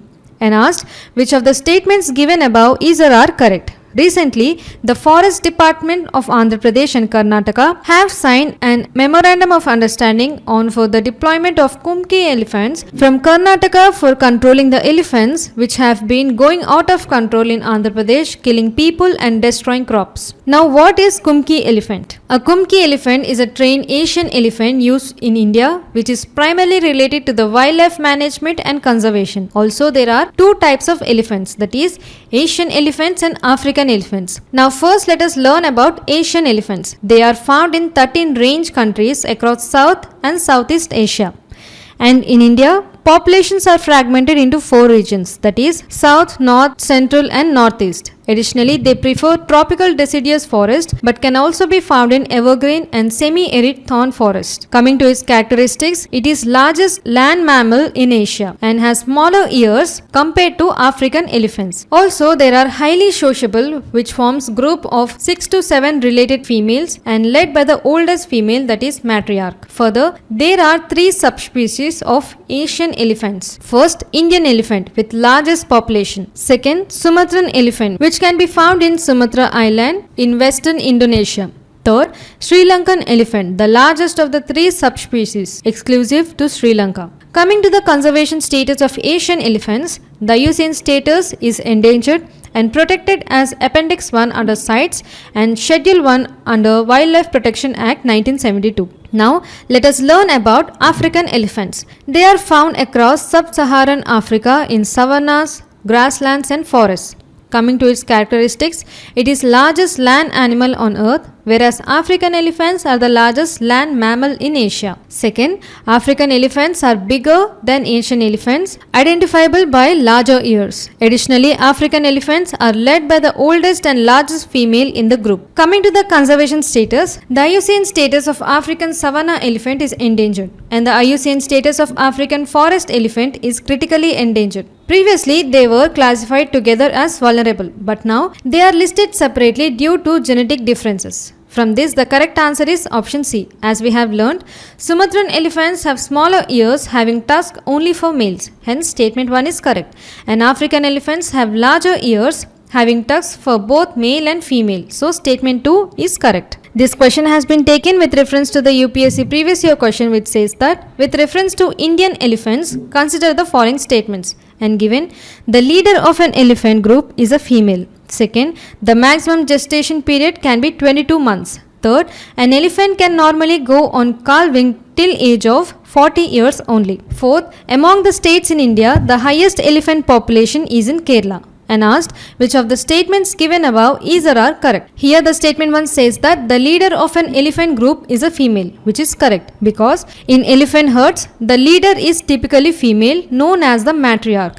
She is usually the oldest and most experienced female in the group. And statement 2 says that the maximum gestation period for elephants can be 22 months. This is also correct because elephants have the longest gestation period compared to any land animal, which can be last up to 22 months, whereas human gestation period is 9 months. And statement 3 says that an elephant can normally go on calving till age of 40 years only. This statement is incorrect because female elephants can reproduce till the age of 50 years. They start breeding around the age of 12 to 14 years and may continue to have calves, that is babies, every 4 to 5 years until about the age of 50 to 60 years. And statement 4 says that among the states in India, the highest elephant population is in Karnataka. This is incorrect because as per Elephant Census 2017, Karnataka has the highest number of elephants, that is 6,049, followed by Assam and Kerala. Therefore, the correct answer is option A. Now, coming to the next question regarding Pradhan Mantri Gram Sadak Yojana, which of the following statements is or are correct? And given, it provides all-weather road connectivity to unconnected villages. Second, it is launched by the Ministry of Road Transport and Highways. Third, it is a part of poverty reduction strategies. And asked, select the correct answer using the code given below. Now let us learn about it. Recently in September, Cabinet approved construction of 62,500 kilometer roads under Pradhan Mantri Gram Sadak Yojana Phase 4. Now what is it? Pradhan Mantri Gram Sadak Yojana aims to assist the states in providing all-weather road connectivity to all eligible unconnected habitations in rural areas. It is launched in the year 2000 by the Government of India, which is endeavoring to set high and uniform technical and management standards and facilitating policy development and planning at state level in order to ensure of the rural road network. And the Ministry of Rural Development is the nodal ministry. Its prominent features are proper decentralized planning for building of roads, to build roads according to the Indian Road Congress and Rural Roads Manual. Next, 3-tier quality management system and unbroken flow of funds. Now coming to the benefits of Phase 4, all-weather road connectivity, which is provided to 25,000 unconnected habitations. The all-weather roads will play the role of catalyst for the required socio-economic development and transformation of the remote rural areas. While connecting habitations, the nearby government education, health, market, growth centers will be connected as far as feasible with the all-weather road for the benefit of the local people. The Pradhan Mantri Gram Sadak Yojana Phase 4 will incorporate international benchmarks and best practices under road construction such as coal mix technology and waste plastic, paneled cement concrete, self-filled concrete, full depth reclamation, use of construction waste and other waste such as fly ash, steel slag, etc. This phase 4 road alignment planning will be undertaken through the PM Gati Shakti portal. From this, the correct answer is option C. Here, statement 1 is correct because it provides all-weather road connectivity to unconnected villages. And statement 2 is incorrect because it is launched by the Government of India. And statement 3 is correct. That is, it is a part of poverty reduction strategies. This question has been taken with reference to UPSC previous year question. That is, Pradhan Mantri Mudra Yojana is aimed at. And given option A, bridging the small entrepreneurs into formal financial system. Option B, providing loans to poor farmers for cultivating particular crops. And option C, providing pensions to old and destitute persons. And option D, funding the voluntary organizations involved in the promotion of skill development and employment generation. So basically, Pradhan Mantri Mudra Yojana is a flagship scheme of Government of India, which facilitates microcredit loans to income-generating micro-enterprises engaged in non-farm sector in manufacturing, trading or service sectors, including activities allied to agriculture such as poultry, dairy, beekeeping, etc. Therefore, the correct answer is option A. That is, it bridges the small entrepreneurs into formal financial system. Now coming to the next question. With reference to Swachh Bharat Mission Urban, consider the following statements and given.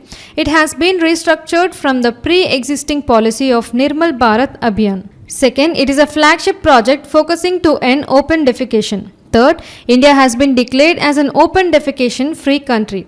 And asked which of the statements given above is or are correct. Now let us learn about it. Swachh Bharat Mission, also known as Clean India Mission, is initiated by the Government of India on October 2, 2014. It is one of the largest national behavioral change sanitation programs in the world, which aims to eliminate open defecation by providing households toilets across the country, improving solid waste management and promoting cleanliness across the country.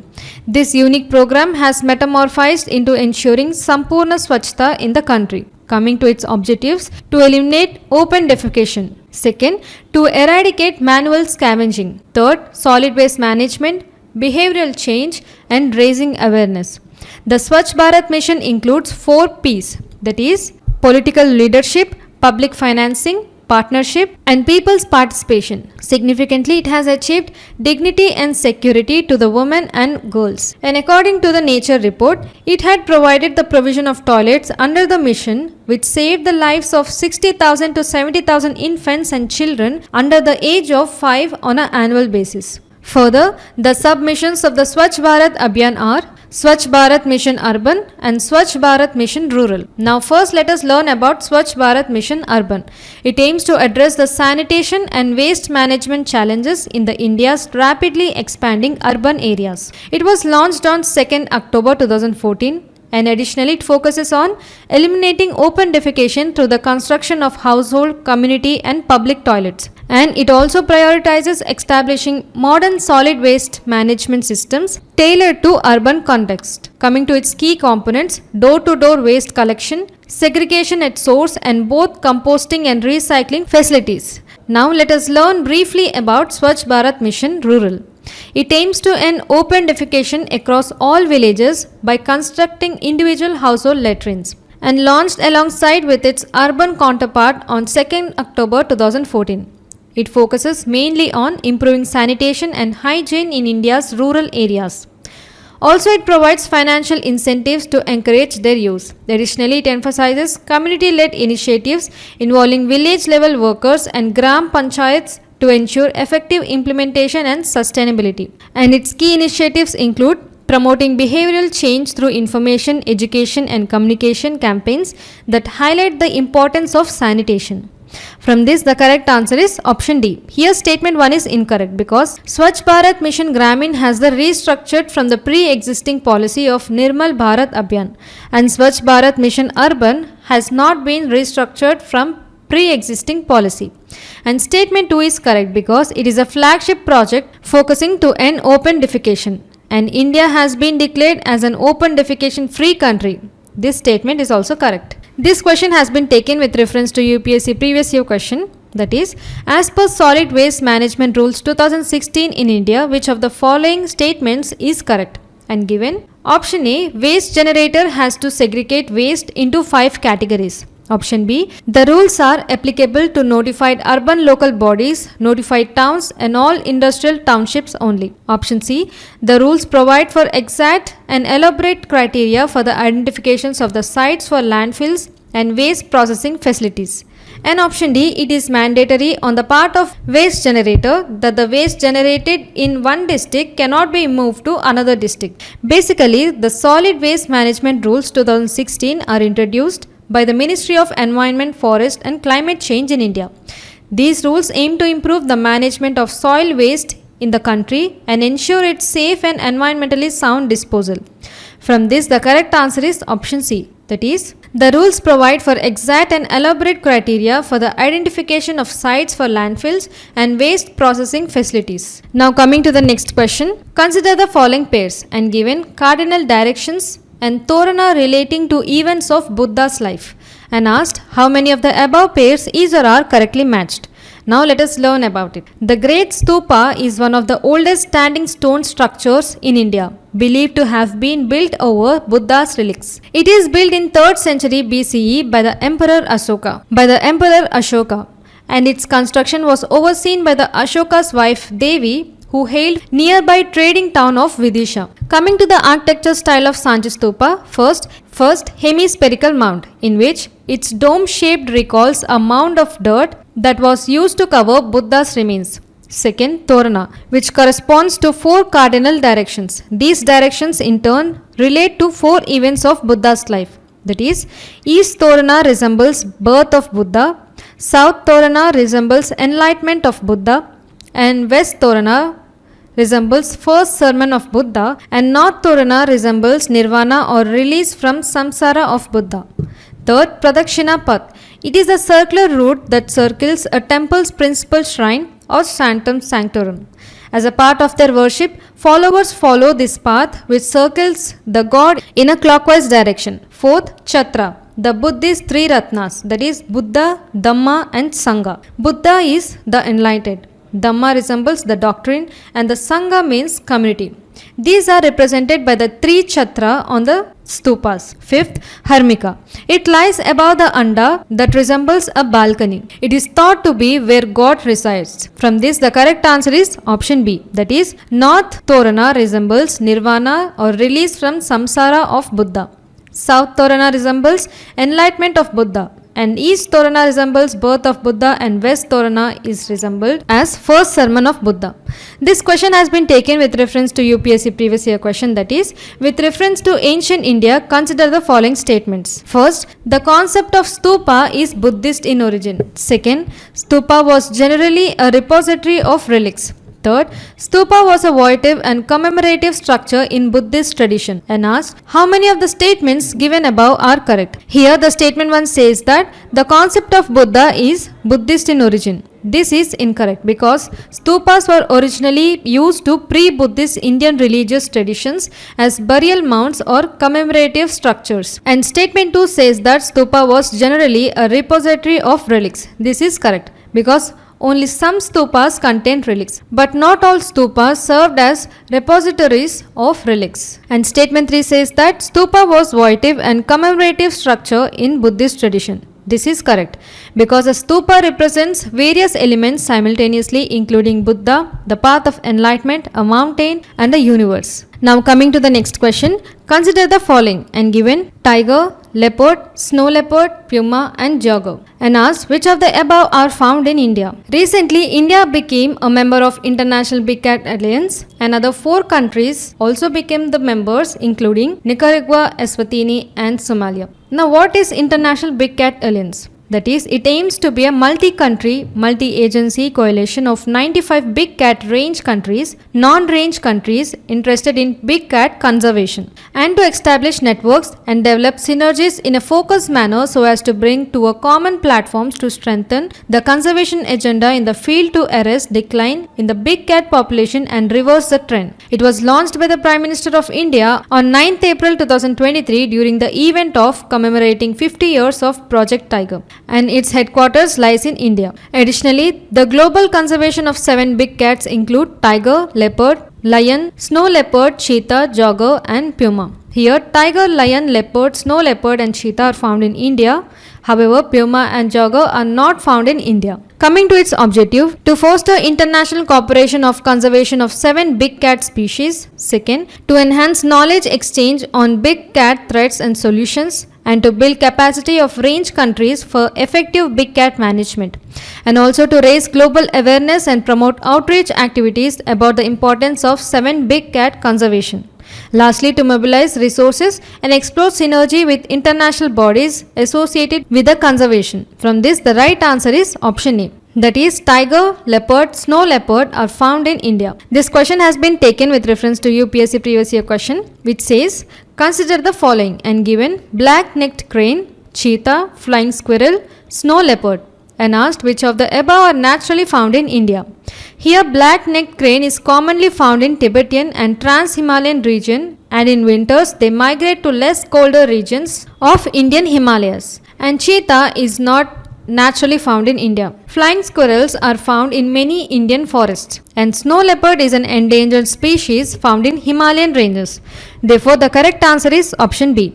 That is, black-necked crane, flying squirrel, snow leopard are naturally found in India. Now coming to the next question, which of the following best describes about salt pans? And given option A, it is a natural occurring phenomena formed when salts and minerals are left behind after a body of water evaporates. Option B, inundation and sediment deposition on the marsh surface assisted by tidal creeks. Third, it is a pan coating technique used to baking to prevent baked goods from sticking to pan. Option D, it is artificial phenomena where salt is obtained through artificial salt drying agents. Now let us briefly learn about it. Salt pans or salt flat are areas where bodies of water have evaporated, leaving behind expanses of minerals and salts. It is a naturally occur phenomenon. They usually occur in dry hot climates where the rate of water evaporation is greater than the rate of precipitation. The abundance of these minerals often means these flats appear white, and at distance they look as though they are snow covered. Now, where does it occur? Generally, salt flats occur in dry, arid deserts landscape with large bodies of water once existed. These areas once contained basin lakes or seas which have dried up some 1,000 years ago, leaving only the minerals behind. Desert climates have more of these flats because of the hot dry climates. They also occur where there were once endorheic basins and salt lakes. Here, endorheic lake means closed lakes because they do not have drainage from the other water sources. Over time, these basins evaporate and the water within them becomes increasingly saline until all that is left are rich mineral deposits. In India, salt pans can be primarily found in Himachal Pradesh, Haryana, Gujarat, Maharashtra, Karnataka, Tamil Nadu, Andhra Pradesh, Odisha and West Bengal. Additionally, world's largest salt pan can be seen in Bolivia, covering an area of 10,619 square kilometers. From this, the correct answer is option A. That is, salt pans is a natural occurring phenomenon which is formed when the salts and minerals are left behind after a body of water evaporates. This question has been taken with reference to UPSC previous year question. That is, which of the following is the best example of repeated falls of sea levels giving rise to present day extensive marshland? And given option A, Bhitarkanika mangroves, option B, Marakanam salt pans, and option C, Naupada swamp, and option D, run of Kutch. Here option A, that is Bhitarkanika mangroves, is incorrect because it is situated in Odisha, which experiences tidal fluctuations, and it is not primarily characterized by repeated falls in sea level. Rather, it is influenced by the riverine system, and it is considered as an important breeding ground for various species including the endangered saltwater crocodile. And option B is incorrect because it is formed in low-lying coastal areas where salt water is allowed to evaporate, leaving behind the salt crystals. However, these salt pans do not result from repeated salts in sea level but are created artificially by utilizing the existing sea water. and option C is also incorrect because it is a freshwater swamp and it is not primarily influenced by the repeated falls in sea level. Instead, it is formed by the inflow of fresh water from rivers and receives seasonal rainwater. And here option D is the correct answer, that is Run of Kutch, which is situated in Gujarat in India. Here the region is known for its unique ecosystem supporting a diverse range of flora and fauna, including migratory birds and endangered species. The Run of Kutch is also famous for the annual Ran Utsav, a cultural festival that celebrates the vibrant traditions of the region. Now coming to the next question. With reference to National Green Tribunal, consider the following statements. And given statement 1 as, it operates with a 6-month case disposal target. Second, it operates independently of the Bharatiya Nagrik Suraksha Sanhita CRPC. Third, it has jurisdiction over Public Liability Insurance Act 1991. And asked, select the correct answer using the code given below. Now let us learn about it. National Green Tribunal is a statutory body established under the National Green Tribunal Act 2010. Its objective is to provide effective and expeditious disposal of cases related to environmental protection, conservation of forest and other natural resources and the enforcement of legal rights pertaining to the environment. In general, the National Green Tribunal flows from the right to healthy environment as a fundamental aspect of the right to life under Article 21 of the Indian Constitution. The powers of National Green Tribunal are, it has the authority to hear and decide cases relating to environmental protection, conservation of forest and other natural resources and enforcement of any legal right relating to the environment. Also, it possesses both civil and criminal jurisdiction, allowing it to hear cases related to environmental violences and offences. Additionally, National Green Tribunal has jurisdiction over civil cases under the Water Act 1974, the Water Cess Act 1977, the Air Prevention and Control of Pollution Act 1981, the Environment Protection Act 1986, Forest Conservation Act 1980 and Public Liability Insurance Act 1991 and Biological Diversity Act 2002. The National Green Tribunal Act outlines penalties such as imprisonment up to 3 years and fine up to 10 crore rupees or both based on the violation nature and seriousness. Significantly, the National Green Tribunal has unique forum status, granting it the authority to take up environmental issues nationwide without awaiting specific case files. Additionally, the National Green Tribunal can review and challenge decisions, acts or omissions of the government or any public authority that have caused environmental harm, and it shall be guided by the principles of natural justice. From this, the correct answer is option C. Here statement 1 is correct because National Green Tribunal operates with a 6-month case disposal target, and statement 2 is incorrect because it operates independently of the Civil Procedure Code, not CRPC, and statement 3 is correct because it has a jurisdiction over Public Liability Insurance Act 1991. This question has been taken with reference to UPSC previous year question, that is, how is the National Green Tribunal different from the Central Pollution Control Board? And given statement 1, the National Green Tribunal has been established by an act, whereas the CPCB has been created by an executive order of the government. Second, the National Green Tribunal provides environmental justice and helps reduce the burden of litigation in the higher courts, whereas Central Pollution Control Board promotes cleanness of streams and wells and aims to improve the quality of air in the country. And asked which of the statements given above is or are correct. Central Pollution Control Board is a statutory organization which was constituted in September 1974 under Water Prevention and Control of Pollution Act 1974. Hence, statement 1 is incorrect. And the National Green Tribunal was set up in 2010 under National Green Tribunal Act for the purpose of effective and expeditious disposal of cases related to environmental protection. The tribunal shall not be bound by the procedures laid down under the Code of Civil Procedure 1908, but shall be guided by the principles of natural justice. The tribunal is mandated to make endeavour for disposal of applications or appeal finally within 6 months of filing. The principal functions of Central Pollution Control Board are mentioned in the Water Prevention and Control of Pollution Act of 1974 and Air Prevention and Control of Pollution Act 1981. That is, to promote cleanliness of streams and wells in different areas. Hence, statement 2 is correct. Now, coming to the next question. Consider the following statements regarding square kilometer array. And given, it functions like a single radio telescope which aims to collect radio waves. Second, it is an international collaboration with its core components being developed in Australia and South America. Third, it observes the influence of dark matter and dark energy on the universe evolution. and asked, select the correct answer using the code given below. Please pause and try to attempt the question.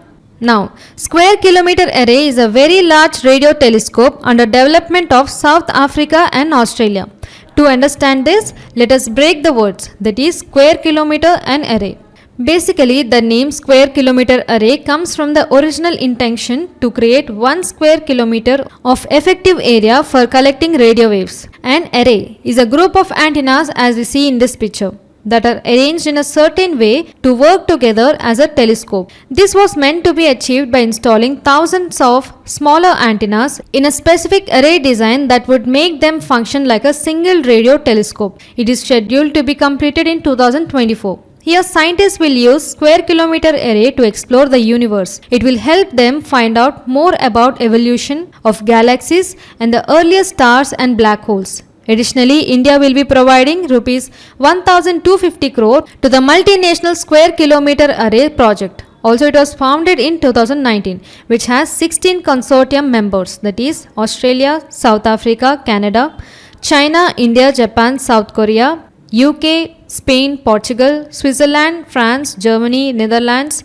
Sweden and Italy. Here, the South African array will scan the mid-frequency signals between 350 MHz and 15.4 GHz, while the Australian telescope will work in the low frequency range of 50 to 350 MHz. Coming to the scientific objectives of the Square Kilometre Array, first, to observe galaxies at the edge, unveiling universe past. Second, to study magnetism and radiation from distant galaxies, mapping their evolution. Third, to explore dark ages post-Big Bang, shedding light on cosmic infancy. Fourth, to uncover dark matter and dark energy roles in the universe through observations. Fifth, to contribute to the search of extraterrestrial life, focusing on habitable planets and atmospheric analysis under Cradle of Life program. Once operational, Square Kilometre Array would be between 5 to 60 times more powerful than the most advanced existing radio telescopes functioning in comparable frequency ranges. From this, the correct answer is option C. Here, statement 1 is correct because it functions like a single radio telescope which aims to collect radio waves. And statement 2 is incorrect because Square Kilometre Array is a very large radio telescope under the development of South Africa and Australia. And statement 3 is correct, that is, it observes the influence of dark matter and dark energy on the universe evolution. This question has been taken with reference to UPSC previous year question, which says that in the context of modern scientific research, consider the following statements about Ice Cube, a particle detector located at the South Pole which was recently in the news. And given, first, it is the world's largest neutrino detector encompassing a cubic kilometer of ice. Second, it is a powerful telescope to search for dark matter. Third, it is buried deep in the ice. And asked which of the statements given above is or are correct. Here, Ice Cube Neutrino Observatory is a neutrino detection facility in Antarctica. Additionally, it is recognized CERN experiment and successor to the Antarctic Muon and Neutrino Detector Array. Significantly, it completed on December 18, 2010. It spans a cubic kilometer of Antarctic ice. Significantly, it was developed and supervised by the University of Wisconsin-Madison. The primary objective is to detect point sources of neutrinos in the tera-electron volt range to study high-energy astrophysical phenomena. Therefore, the correct answer is option D. That is, all the given statements are correct. Now coming to the next question, consider the following statements and given Unlawful Activities Prevention Act is applied in India or outside India. Second, it empowers National Investigation Agency to investigate and prosecute cases under Unlawful Activities Prevention Act across the country. Third, it provides life imprisonment and death penalties as highest punishments. And asked which of the statements given above is or are correct. Now let us learn about it. The Unlawful Activities Act was enacted in 1967 to combat activities that are deemed detrimental to sovereignty, integrity and security of India. Additionally, the law gives authorities and powers such as to ban organizations, to prosecute individuals involved in terrorism-related activities, and to detain suspects without trial for extended periods, making it a key tool in the fight against terrorism. Significantly, it extends to the whole India. And it applies to anyone who commits Unlawful Activities Prevention Act crime in India or outside India. And it applies to Indian citizens irrespective of where the crime is committed. Now coming to the objectives of Unlawful Activities Prevention Act. To prevent unlawful activities that pose a threat to integrity, sovereignty and security of India. Second, to combat terrorism and related activities by proscribing organizations and individuals involved in such activities. Third, to empower law enforcement agencies to investigate and act against terrorist activities and insurgent groups. Also, it empowers the National Investigation Agency to investigate and prosecute cases under UAPA across the country. From this, the correct answer is option D. Here, statement 1 is correct because it extends to the whole India and it applies to anyone who commits Unlawful Activities Prevention Act crime in India or outside India. Additionally, it applies to Indian citizens irrespective of where the crime is committed. And second statement is incorrect. That is, it empowers National Investigation Agency to investigate and prosecute cases under UAPA across the country. And statement 3 is also correct because it provides life imprisonment and death penalties as highest punishments.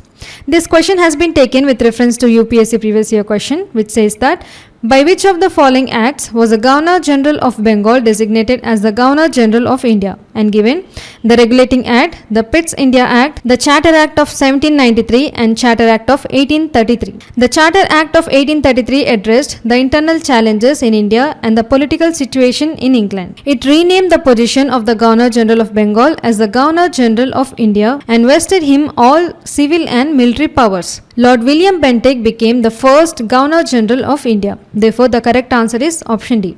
That is, in the Charter Act of 1833, Governor General of Bengal designated as the Governor General of India. Now coming to the next question, which of the following are the objectives of BioRight? And given to promote biotechnology research and innovation, to promote bio-entrepreneurship, to promote bio-based products, and to exclude biofoundry. And asked, select the correct answer using the code given below. Now let us learn about it. BioRight, Biotechnology Research, Innovation and Entrepreneurship Development, aims to promote biotechnology research, innovation and entrepreneurship with a focus on bioeconomy and sustainable biomanufacturing. It is a unified umbrella program by the Department of Biotechnology with 9,197 crore budget for the 15th Finance Commission period. Additionally, BioRight combines of two existing schemes, that is Biotechnology Research and Development and Industrial Entrepreneurship Development with a new component of biomanufacturing and biofoundry. Coming to its objectives, to promote bio-entrepreneurship for supporting startups with funding, incubation and mentorship. Second, advance innovation to support cutting-edge research in biotechnology fields. Third, to facilitate industry-academia collaboration for accelerating commercialization of research. Fourth, to encourage sustainable biomanufacturing in promoting of environmentally sustainable practices. Fifth, support researchers and additional funding to research institutions and individual researchers. Sixth, human resource development for capacity building for students researchers in biotechnology. From this, the correct answer is option B. That is, the objectives of BioRight are to promote biotechnology research and innovation, to promote bio-entrepreneurship, and to promote bio-based products. This question has been taken with reference to UPSC previous year question, which says that consider the following and given Arogya Setu, Cowin, DigiLocker and Disha, and asked which of the above are built on top of open source digital platforms. Here, closed source software has source code that only one person, team or organization who created it and maintains exclusive control over it. But open source software is a software with source code that anyone can inspect, modify and enhance. Some of the examples are Aadhaar and DigiLocker. Many other solutions launched by the government including DigiLocker, Disha, Arogya Setu and COVID-19 vaccination platform Cowin have also been built on top of open source digital platforms. From this, the correct answer is option D. That is, all the statements Arogya Setu, Cowin, DigiLocker, Disha are built on top of open source digital platforms. Now coming to the next question. With reference to centralized pension payment system, which of the following statements is or are correct? And given retirees who relocate to their hometown after retirement. Second, improves transaction accuracy and reduces delay through Aadhaar integration. Third, the pensioners get an additional rate of 4% each year who defers their pension for 2 years, that is after 60 years of age. And asked, select the correct answer using the code given below. Centralized pension payment system is a national level centralized system which enables pension payouts through any bank or branch in India. It replaces the decentralized pension disbursement system where each EPFO zonal regional office managed payments with limited banks. It was launched in 1st January 2025 as a part of EPFO's centralized IT-enabled system modernized project. Coming to the eligibility for pension, he/she must be a member of EPFO and should have completed 10 years of service and must have reached the age of 58 years. They withdraw EPS at a reduced rate from age 50 and it defer pension up to 60 years, earning an additional 4% per year for deferment. Coming to the benefits of centralized pension payment system. First, universal access where pensioners who frequently move or live in different locations can easily access their pensions. Second, automation where it streamlines pension disbursement, eliminating manual processes. Third, enhanced efficiency which improves transaction accuracy and reduces delays through Aadhaar integration. From this, the correct answer is option D. This question has been taken with reference to UPSC previous year question which says that who among the following can join the national pension system, and given resident Indian citizens only. Second, persons of age from 21 to 55 only. Third, all state government employees joining the services after the date of notification by the respective state governments. Fourth, all central government employees including those of armed forces joining the service on or after 1st April 2004. Here central government has introduced national pension system with effect from 1st January 2004 except for armed forces. Subsequently, various state governments adopted this architecture and implemented NPS with effect from different dates. Coming to its eligibility, any citizens of India, whether resident or non-resident, subject to the following conditions, and individuals who are aged between 18 to 60 years, including NRIs. After attaining 60 years, you will not be permitted to make further contributions to the NPS account. From this, the correct answer is option C. That is, all state government employees joining the service after the date of notification by the respective state governments can join national pension system. Now coming to the next question, consider the following statements in respect of artificial reefs, and given it is a part of Pradhan Mantri Matsya Sampada Yojana. Second, rocks, cinder blocks, wood, old tires can be used to construct artificial reefs. And asked which of the statements given above is or are incorrect. Now let us learn about it.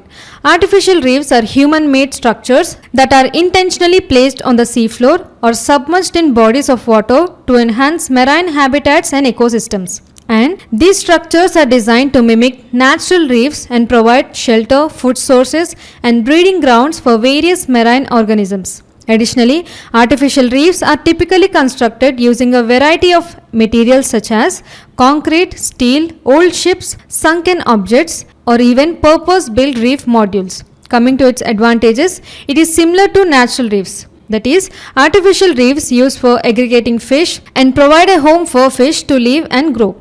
It reduces wave damage on coast, helps regeneration of marine ecosystem, and acts as a carbon sink. Third, it provides firm substrate for marine life such as corals, algae, and plankton to attach to and grow.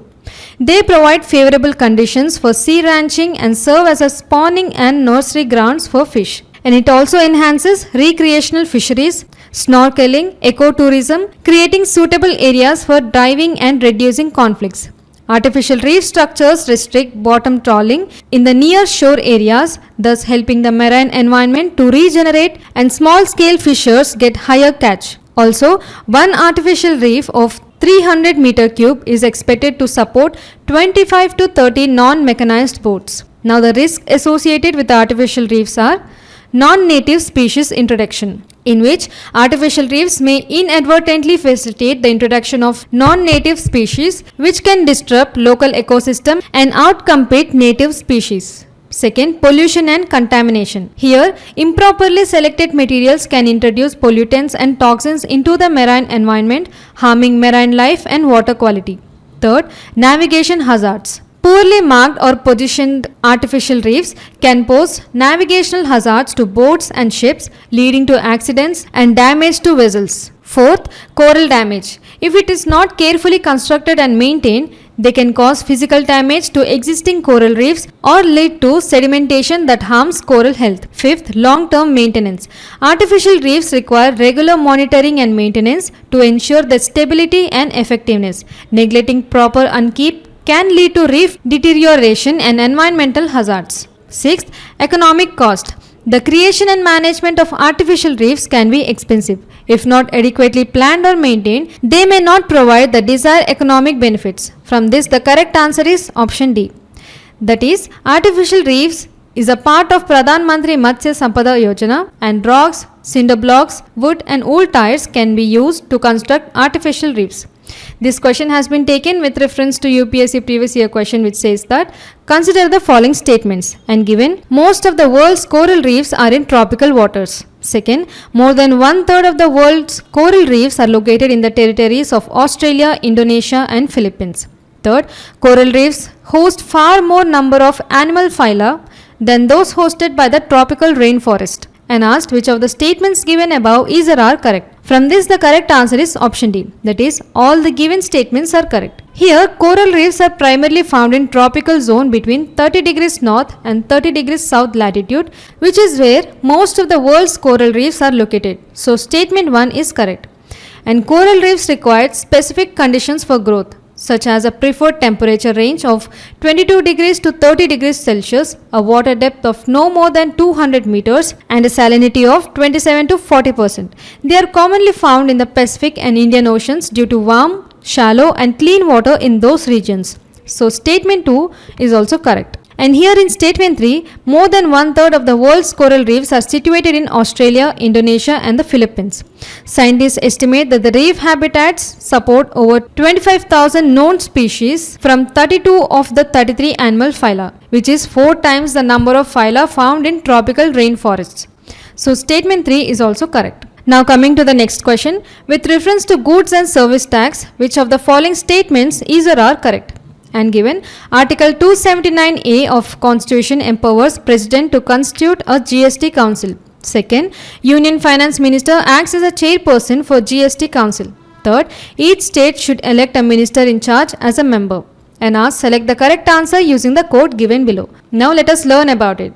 GST Council is a constitutional body responsible for making recommendations on issues related to implementation of goods and service tax in India. Here 101 Amendment Act of 2016 paved the way for the introduction of GST, and the Amendment Act inserted a new Article 279A in the Constitution which empowers the President to constitute GST Council or by an order.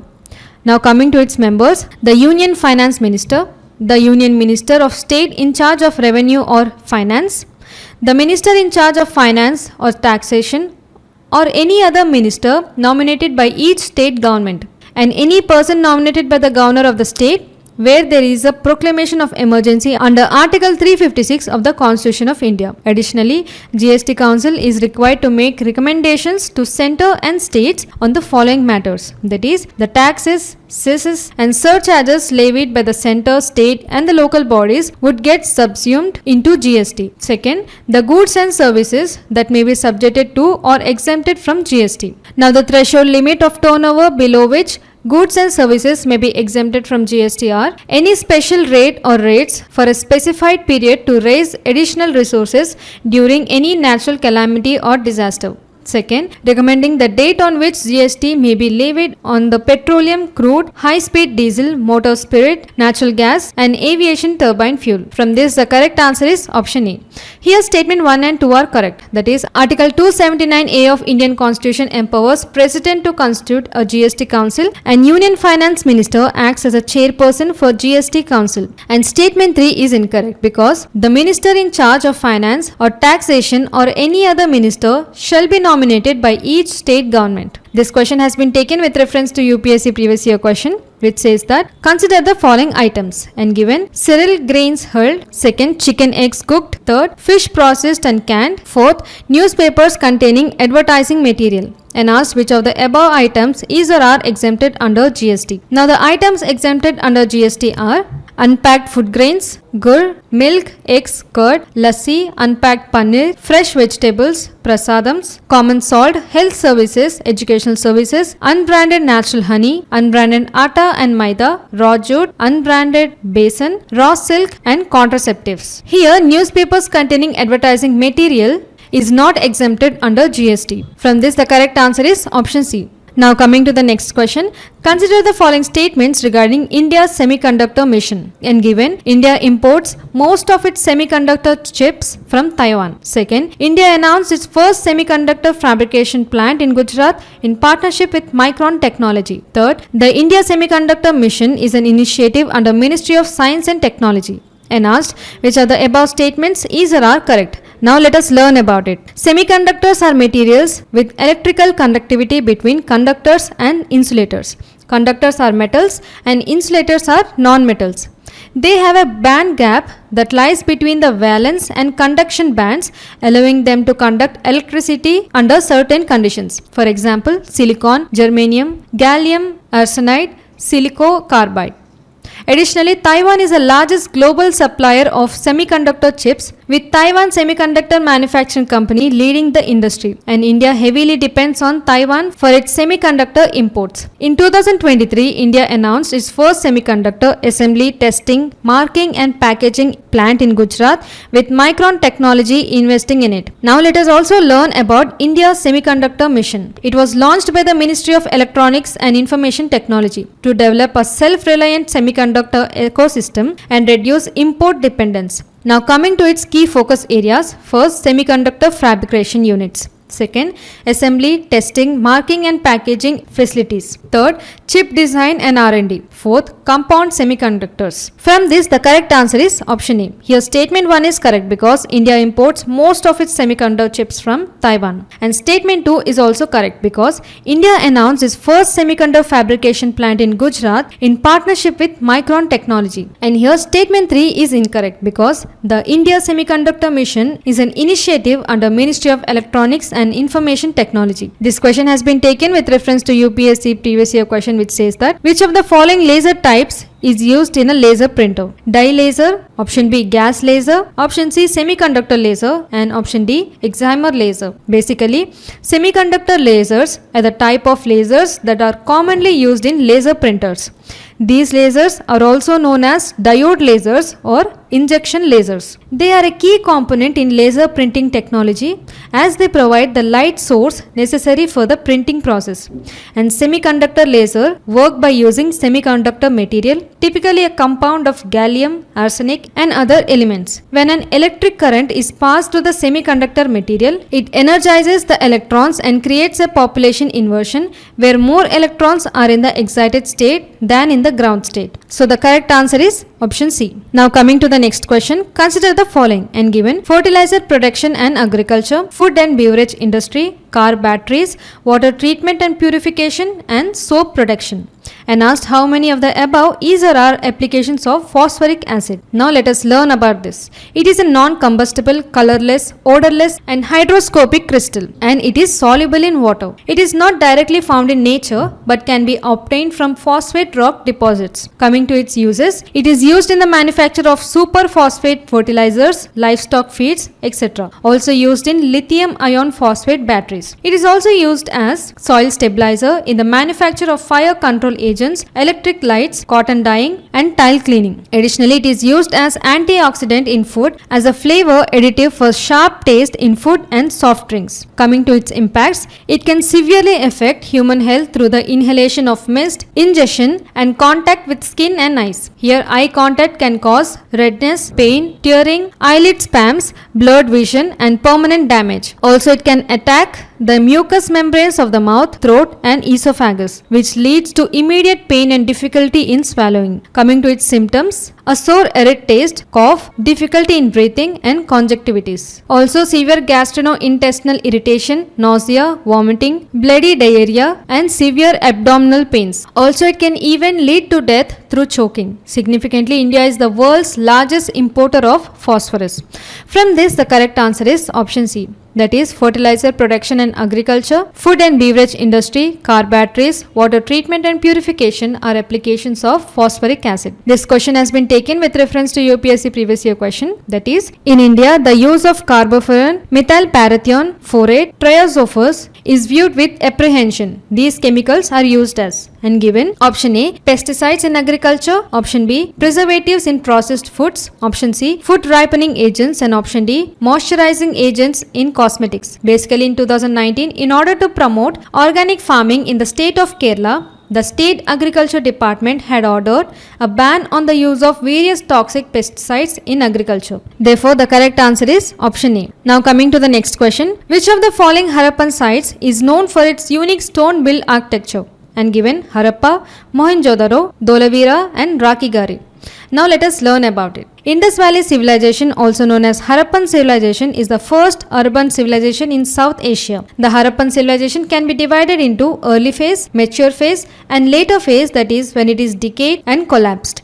Additionally, it is the first urban culture of India and is contemporaneous with other ancient civilizations of the world such as those of Mesopotamia and Egypt. Significantly, it spread over vast area which included not only the present day states of India such as Rajasthan, Punjab, Haryana, Gujarat, Maharashtra, Western Uttar Pradesh, but also Pakistan and some parts of Afghanistan. Coming to its key features, first, urban planning. Grid-based cities, well-planned streets, advanced drainage, citadel lower town division are its features. Second, major sites of Harappan civilization such as Harappa, Mohenjo-daro, Dholavira, Rakhigarhi, Lothal, and Kalibangan. Coming to its economy and trade, agriculture trade with Mesopotamia, standardized weights, metals and crafts industries can be seen. Also, there was no monarchy and script which is undeciphered, dancing girl bronze statue, fire altars, Pashupati seal are some of its social and cultural life. From this, the correct answer is option C. That is, Dholavira is known for its unique stone-built architecture. This question has been taken with reference to UPSC previous year question which says that which of the following ancient towns is well known for its elaborate system of water harvesting and management by building a series of dams and channelizing water into connected reservoirs? And given Dholavira, Kalibangan, Rakhigarhi and Roper. Here Dholavira has unique characteristics such as water management system, multi-layered defensive mechanism, extensive use of stone in construction and special burial structures. Therefore, the correct answer is option A. Now coming to the next question, which of the following would include foreign portfolio investments? And given to be registered with the Securities and Exchange Board of India to participate in the market. Second, foreign investors target the share price of the company and derive their gain from change of share prices. Third, FPIs are long-term in nature. Fourth, majority foreign equity holding in Indian companies. And ask, select the correct answer using the codes given below. To understand this, let us learn about balance of payments. Balance of payments record the transactions in goods, services and assets between residents of a country with the rest of the world for a specific time period, typically a year. That is, these transactions are accounted to determine how much money is going in and going out of a country. The balance of payment can tell the observer if a country is in surplus or deficit. And additionally, balance of payments has two categories. First, current account and second, capital account. Now, foreign portfolio investments fall under capital account. Now let us learn about it. Foreign portfolio investment is any investment made by a foreigner in capital instruments where such investment is less than 10% of the equity capital of a listed Indian company. Foreign investors target the share price of the company and derive their gain from change of share prices to be registered with the Securities Exchange Board of India to participate in the market. Additionally, the foreign portfolio investment is a short-term investment. From this, the correct answer is option B. That is, here both statement 1 and 2 are correct. And statement 3 is incorrect because foreign portfolio investment are generally short-term investment. And statement 4 is also incorrect. This question has been taken with reference to UPSC previous year question which says that which of the following constitute capital account? And given foreign loans, foreign direct investment, private remittances and fourth, portfolio investment. And ask, select the correct answer using the codes given below. Earlier we have learned that capital account falls under balance of payments. Now, foreign direct investments, portfolio investments, external borrowings and external assistance such as government aid, bilateral loans are the components of capital account. So the correct answer is option B. Here private remittances come under current account and remaining 3 come under capital account. Now coming to the next question. Recently G4 countries are in news. What is the purpose of this grouping? and given to become permanent members of the United Nations Security Council. Option B, to promote cooperation and coordination among its member countries. Option C, to promote global economic progress and prosperity. And option D, to promote trade and peace among its leading emerging countries. Here, G4 or Group of 4 is an international alliance comprising Brazil, Germany, India and Japan. These countries seek permanent seats on the United Nations Security Council. They support each other's bids for these positions, emphasizing the needs for reforms that represent the current geopolitical landscape, which has changed significantly since the United Nations Security Council was established after World War II. From this, the correct answer is option A. Therefore, the purpose of this grouping is to become permanent members of the United Nations Security Council. This question has been taken with reference to UPSC previous year question. That is, in which of the following groups are all the 4 countries members of G20? Option A, Argentina, Mexico, South Africa and Turkey. Option B, Australia, Canada, Malaysia and New Zealand. Option C, Brazil, Iran, Saudi Arabia and Vietnam. And option D, Indonesia, Japan, Singapore and South Korea. The Group of 20 is a premier forum for the international economic cooperation. It plays an important role in shaping and strengthening global architecture and governance on all major international economic issues. India holds the presidency of G20 from December 1st, 2022 to November 30, 2023. The Group of 20 comprises 19 countries, that is Argentina, Australia, Brazil, Canada, China, France, Germany, India, Indonesia, Italy, Japan, Republic of Korea, Mexico, Russia, Saudi Arabia, South Africa, Turkey, United Kingdom, United States and European Union. Therefore, the correct answer is option A. Now coming to the next question. Which of the following would include TAPI pipeline? And given, providing short-term source of natural gas. Second, enhancing India's connectivity with Central Asia. Third, foster greater economic cooperation and stability. And asked, select the correct answer using the code given below. Now let us learn about it. TAPI or Turkmenistan, Afghanistan, Pakistan, India gas pipeline is one of the biggest gas transit project, which aims to bring natural gas from Galkanish gas field in Turkmenistan to Afghanistan, Pakistan and India. Here the pipeline will transport up to 33 billion cubic meters of natural gas per year over a period of 30 years. Galkanish gas field in the eastern region of Turkmenistan is the source for the supply.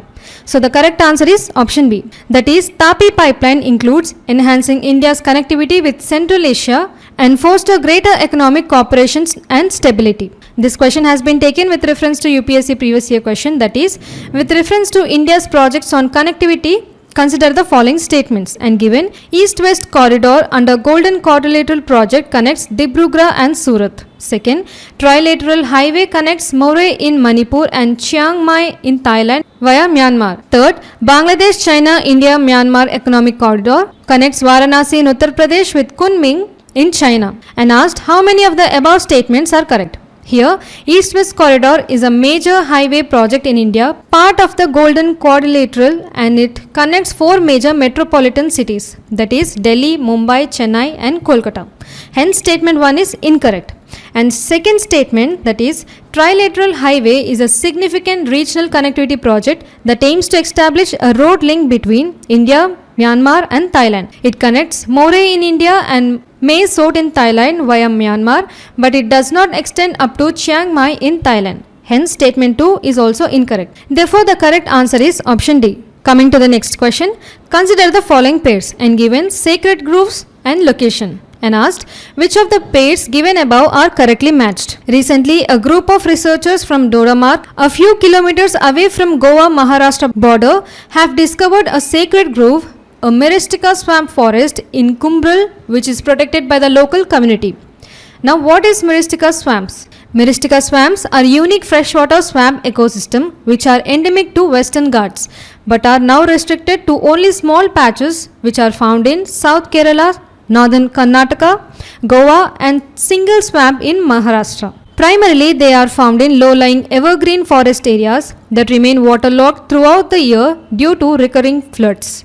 According to studies, approximately 79 species of trees, 26 species of shrubs and 27 species of climbers and 44 species of herb spices have been recorded from Myristica swamps.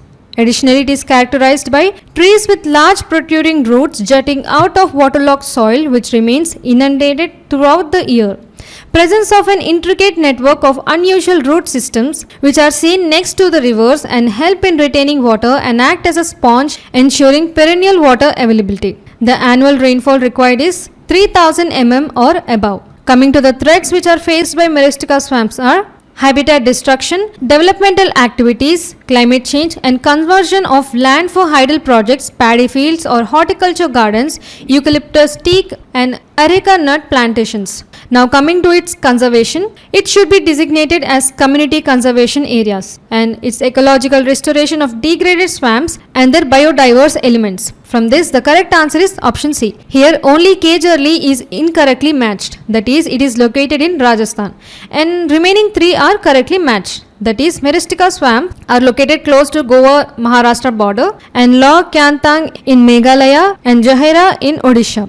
This question has been taken with reference to UPSC previous year question, that is, which of the following have coral reefs? And given Andaman and Nicobar Islands, Gulf of Kutch, Gulf of Mannar and Sundarbans. And asked, select the correct answer using the code given below. Now, India's coral reefs are found in Andaman and Nicobar Islands, the Gulf of Kutch and northwest coast of Gujarat state, Lakshadweep in Arabian Sea, off the southwest coast of Kerala, the Gulf of Mannar in southeast of Tamil Nadu and Pak Bay in southeast India. And Sundarbans in Bay of Bengal is famous for its unique mangrove forest. Therefore, the correct answer is option A.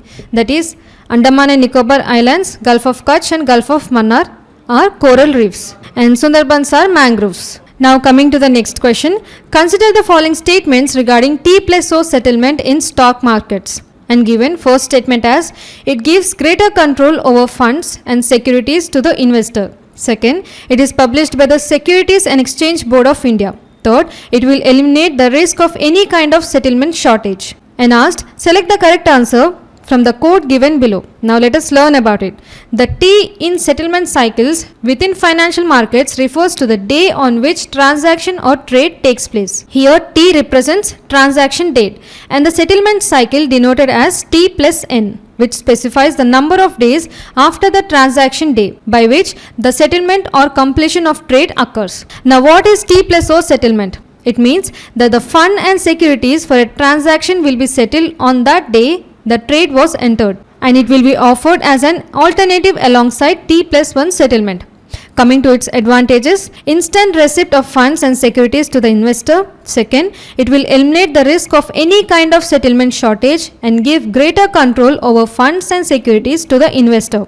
Third, there is expected to be lower counterparty risk and increased liquidity in the market. In 2002, the regulator cut down the settlement period from T+5 to T+3 and in 2003, SEBI, that is Securities Exchange Board of India, further reduced it to T+2. And in 2021, the T+1 settlement started and was gradually implemented with the final phase completed in January 2023. From this, the correct answer is option D, that is all the statements given above are correct.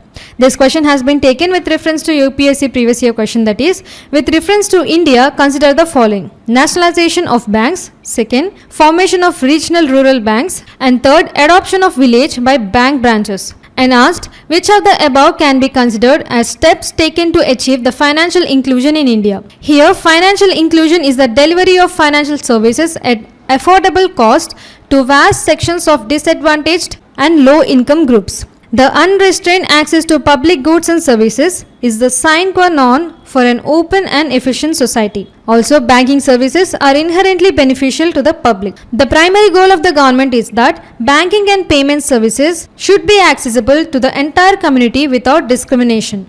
From this, the correct answer is option D, that is nationalization of banks, formation of regional rural banks and adoption of village by bank branches can be considered as steps taken to achieve financial inclusion in India. Coming to the next question, consider the following pairs and given major rivers and rivers join with, and asked which of the pairs given above are correctly matched. Now let us learn about it. The Indus River is one of the world's largest river basins and it is a Himalayan river system. The river flows through China, India and Pakistan. In Tibet, it is known as Singi Kambai or Lion's Mouth. Basically, the Indus River originates from a glacier near Bokkar-Chu in Tibetan region in the Kailash mountain range near Mansarovar Lake. The river flows northwest and enters Ladakh region in India at a place called Demchok. Once it reaches India, the Indus River flows between Karakoram and Ladakh ranges, and these are the left bank and right bank tributaries. From this, the correct answer is option C, that is Satluj River joins Indus, Jhelum River joins Chenab, Beas River joins Satluj, but Ravi River joins Satluj. This question has been taken with reference to UPSC previous year question, that is, consider the following pairs, and given glacier and river, and asked which of the pairs given above are correctly matched. Here, Bandarpunch Glacier is a source of Yamuna River, and Barasingri is a source of Chenab, and Milam is a source of Gauriganga River, and Siachen is a source of Nubra. But here Zemu is a source of water for numerous rivers as it feeds them when it melts. One of them is Teesta River. Therefore, the correct answer is option A. Now coming to the next question. Under the Bioenergy, Environment and Economy Bio E3 policy, which of the following energy sources and technologies are promoted for sustainable energy production? And given compressed biogas, second generation ethanol, third torrefied biomass pellets, fourth hydrogen fuel cells, and algae based biofuel. And asked select the correct answer using the codes given below. Now let us learn about it. Bio E3 policy, that is Biotechnology for Economy, Environment and Employment policy, fosters high performance of biomanufacturing. Here, biomanufacturing is a type of manufacturing that utilizes biological systems, that is living organism, resting cells, animal cells, plant cells, tissues, enzymes, etc. to produce commercially important biomolecules for use in the agriculture, food, material, energy and pharmaceutical industries. Bio E3 policy aims to promote high performance of biomanufacturing for a sustainable circular bioeconomy. Here, Department of Biotechnology, Ministry of Science and Technology is the nodal ministry. Additionally, it focuses on reducing fossil fuel dependency, waste management and economic benefits from bioenergy sources. Its thematic areas includes torrefied biomass pellets, algae-based biofuel, second-generation ethanol, compressed biogas, algae-based biofuel, CBG production, algae-based biofuel and CBG production. From this, the correct answer is option C, that is compressed biogas, second-generation ethanol, torrefied biomass pellets, algae-based biofuel are some of the energy sources and technology which are promoted for sustainable energy production. This question has been taken with reference to UPSC previous year question, that is, according to India's national policy on biofuels, which of the following can be used as raw materials for the production of biofuels? And given cassava, damaged wheat grains, groundnut seeds, horse gram, rotten potatoes, sugar beet. And asked, select the correct answer using the code given below. According to the national policy on biofuels, which expand the scope of raw material for ethanol production by allowing the use of sugarcane juice, sugar containing materials like sugar beet, sweet sorghum, and starch containing materials like corn, cassava, damaged food grains like wheat, broken rice, rotten potatoes are unfit for human consumption for ethanol production.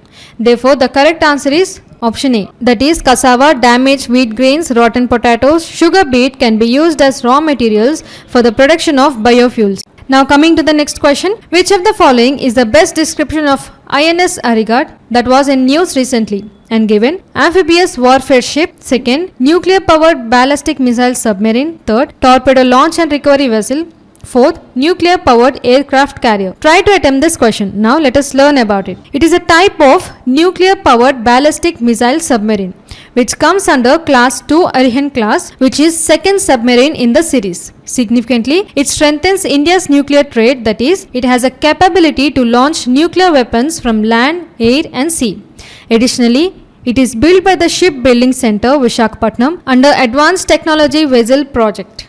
Further, it can carry K4, that is 3500 km, and K15, that is 750 km submarine launched ballistic missiles, which enhances sea-based nuclear deterrence. This INS Arigat will be followed by INS Aridaman and next generation nuclear powered ballistic missile submarine with higher missile range. From this, the correct answer is option C, that is, it is a nuclear powered ballistic missile submarine. This question has been taken with reference to UPSC previous year question. Consider the following statements. And given ballistic missiles are jet propelled at subsonic speeds throughout their flights, while Cruise missiles are rocket powered only in the initial phase of flight. Second, Agni 5 is a medium range supersonic cruise missile, while BrahMos missile is a solid fueled intercontinental ballistic missile.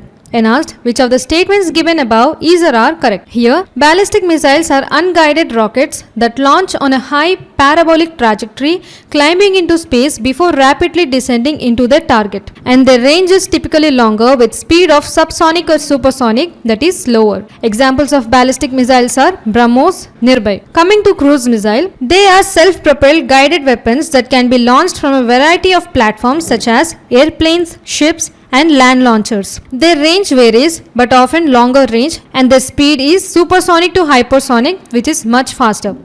Coming to the examples, Prithvi 1, Prithvi 2, Agni 1 and Agni 2 and Dhanush missiles. From this, the correct answer is option D. Here statement 1 is incorrect because ballistic missiles are rocket powered and follow a ballistic trajectory after the initial powered phase, while cruise missiles are jet propelled at subsonic and supersonic speeds throughout their flights. And statement 2 is also incorrect because Agni 5 is a solid fuel intercontinental ballistic missile, while BrahMos is a medium range supersonic cruise missile. Now coming to the next question, consider the following statements regarding Indian rhino, greater one-horned rhino, and given it is protected under Schedule 1 of Wildlife Protection Act 1972 in India. Second, Kaziranga National Park hosts the largest population of Indian rhinos in the world. Third, unlike Javan and Sumatran rhinos, the Indian rhino is a social species and is often found in groups. And asked which of the statements given above is or are correct. Now let us learn about it. State of Rhino Report 2024 was released recently. It was published by the International Rhino Foundation to illuminate the threats and raise awareness for the 5 rhino species on World Rhino Day, that is September 22nd. Coming to its key findings, first, rhino poaching in Africa increased by 4% from 2022 to 2023. Second, at least 586 African rhinos are poached in 2023, one in every 15 hours. Third, while thriving in several regions, the total black rhino population declined slightly over the last year due to heavy poaching in Namibia and South Africa. Also, white rhino population in South Africa are on the rise despite poaching. And great one-horned rhinos have been making use of improved habitats and wildlife corridors. Here, 2 calves were born at the Sumatran Rhino Sanctuary in September and November 2023. With all 5 species combined, there are just under 28,000 rhinos left in the world. Now let us learn about rhinos. There are 5 rhino species, that is African rhinos, which includes white rhino and black rhino. Second, Asian rhinos, that is Indian rhino, Sumatran rhino and Javan rhino. Now let us discuss about these 5 species. First, white rhino. The scientific name of white rhino is Ceratotherium simum, and these are the most populous of the 5 rhino species, with approximately 17,464 animals across 11 countries in Africa. And there are 2 white rhino subspecies, that is southern and northern. But as there are only 2 northern white rhino species left in the world, both females, that subspecies is considered functionally extinct. They mostly dwell in long and short grass savanna areas in grasslands, and the IUCN status is near threatened. Significantly, poaching is one of its threats. Second, black rhino. The scientific name of black rhino is Diceras bicornis, and these are the smaller of the 2 African rhino species. They have hooked upper lips, whereas the white rhinos are characterized by a square lip, as we can see in the picture. Significantly, it has 2 horns, which grow continually from the skin at their base throughout the rhino's life, like human fingernails.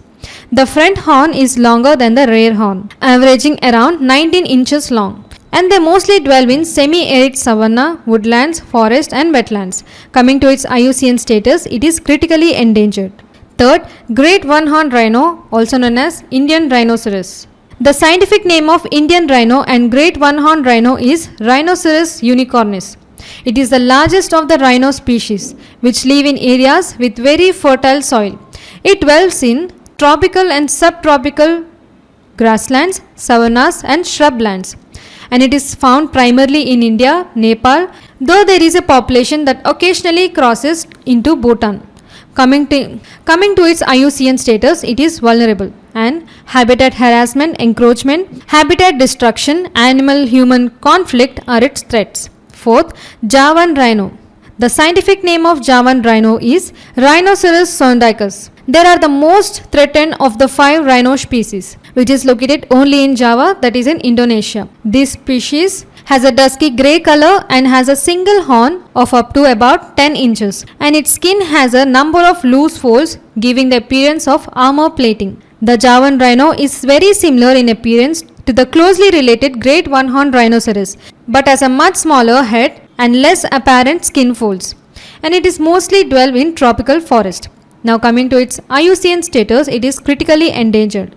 Fifth, Sumatran rhino. The scientific name of Sumatran rhino is Dicerorhinus sumatrensis. Since the 2011 death of the last Javan rhino in Vietnam, the species now only exists in one country, that is in one national park in Indonesia. Additionally, these are the smallest of the living rhinoceros and the only ancient rhino with 2 horns. Significantly, they are covered with long hair and are more closely related to the extinct woolly rhinos than any of the other rhino species live alive today. Initially, they once roamed as far as the foothills of eastern Himalayas in Bhutan and eastern India, through Myanmar, Thailand, possibly to Vietnam and China, and south through the Malay Peninsula. Today, the species only survives on the Indonesian island of Sumatra and Borneo, and it dwells in dense highland and lowland tropical and subtropical forest. Coming to its IUCN status, it is critically endangered.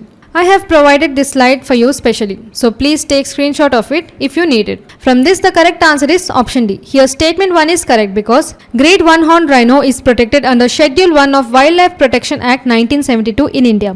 And statement 2 is also correct, that is Kaziranga National Park hosts the largest population of Indian rhinos in the world. And statement 3 is also correct because unlike Javan and Sumatran rhinos, the Indian rhino is a social species and is often found in groups. This question has been taken with reference to UPSC previous year question, that is, consider the following statements and given. Asiatic lion is naturally found in India only. Second, double-humped camel is naturally found in India only. Third, one-horned rhinoceros is naturally found in India only. And asked which of the statements given above is or are correct. As we have learned, Asiatic lion is naturally found in India only. Hence, statement 1 is correct. And double-humped camel is originally found in Gobi Desert, and it can also be found in cold desert regions of China, Kazakhstan, Turkmenistan, Uzbekistan, Mongolia, India, and parts of Afghanistan. Hence, statement 2 is incorrect. Coming to the third statement, one-horned rhinoceros is naturally found not only in India but also in Bhutan, Nepal, Indonesia, Malaysia. Hence, statement 3 is also incorrect. So, that's it. And at the beginning of the session, I have asked you a question. I hope you remember it. And I wish you got the right answer. Now the question is, right to silence is protected under which article of the Constitution of India? And given Article 19, Article 20 Clause 3, Article 21 Clause 3 and Article 25. So the correct answer is option B, that is Article 20 Clause 3. Previously, in last year especially, UPSC has asked similar type of question on right to privacy. So please remember this. So that's it for today, and we will back with another monthly current affairs which will help you in your UPSC preparation. If you like this video, please like, share and subscribe. Thank you.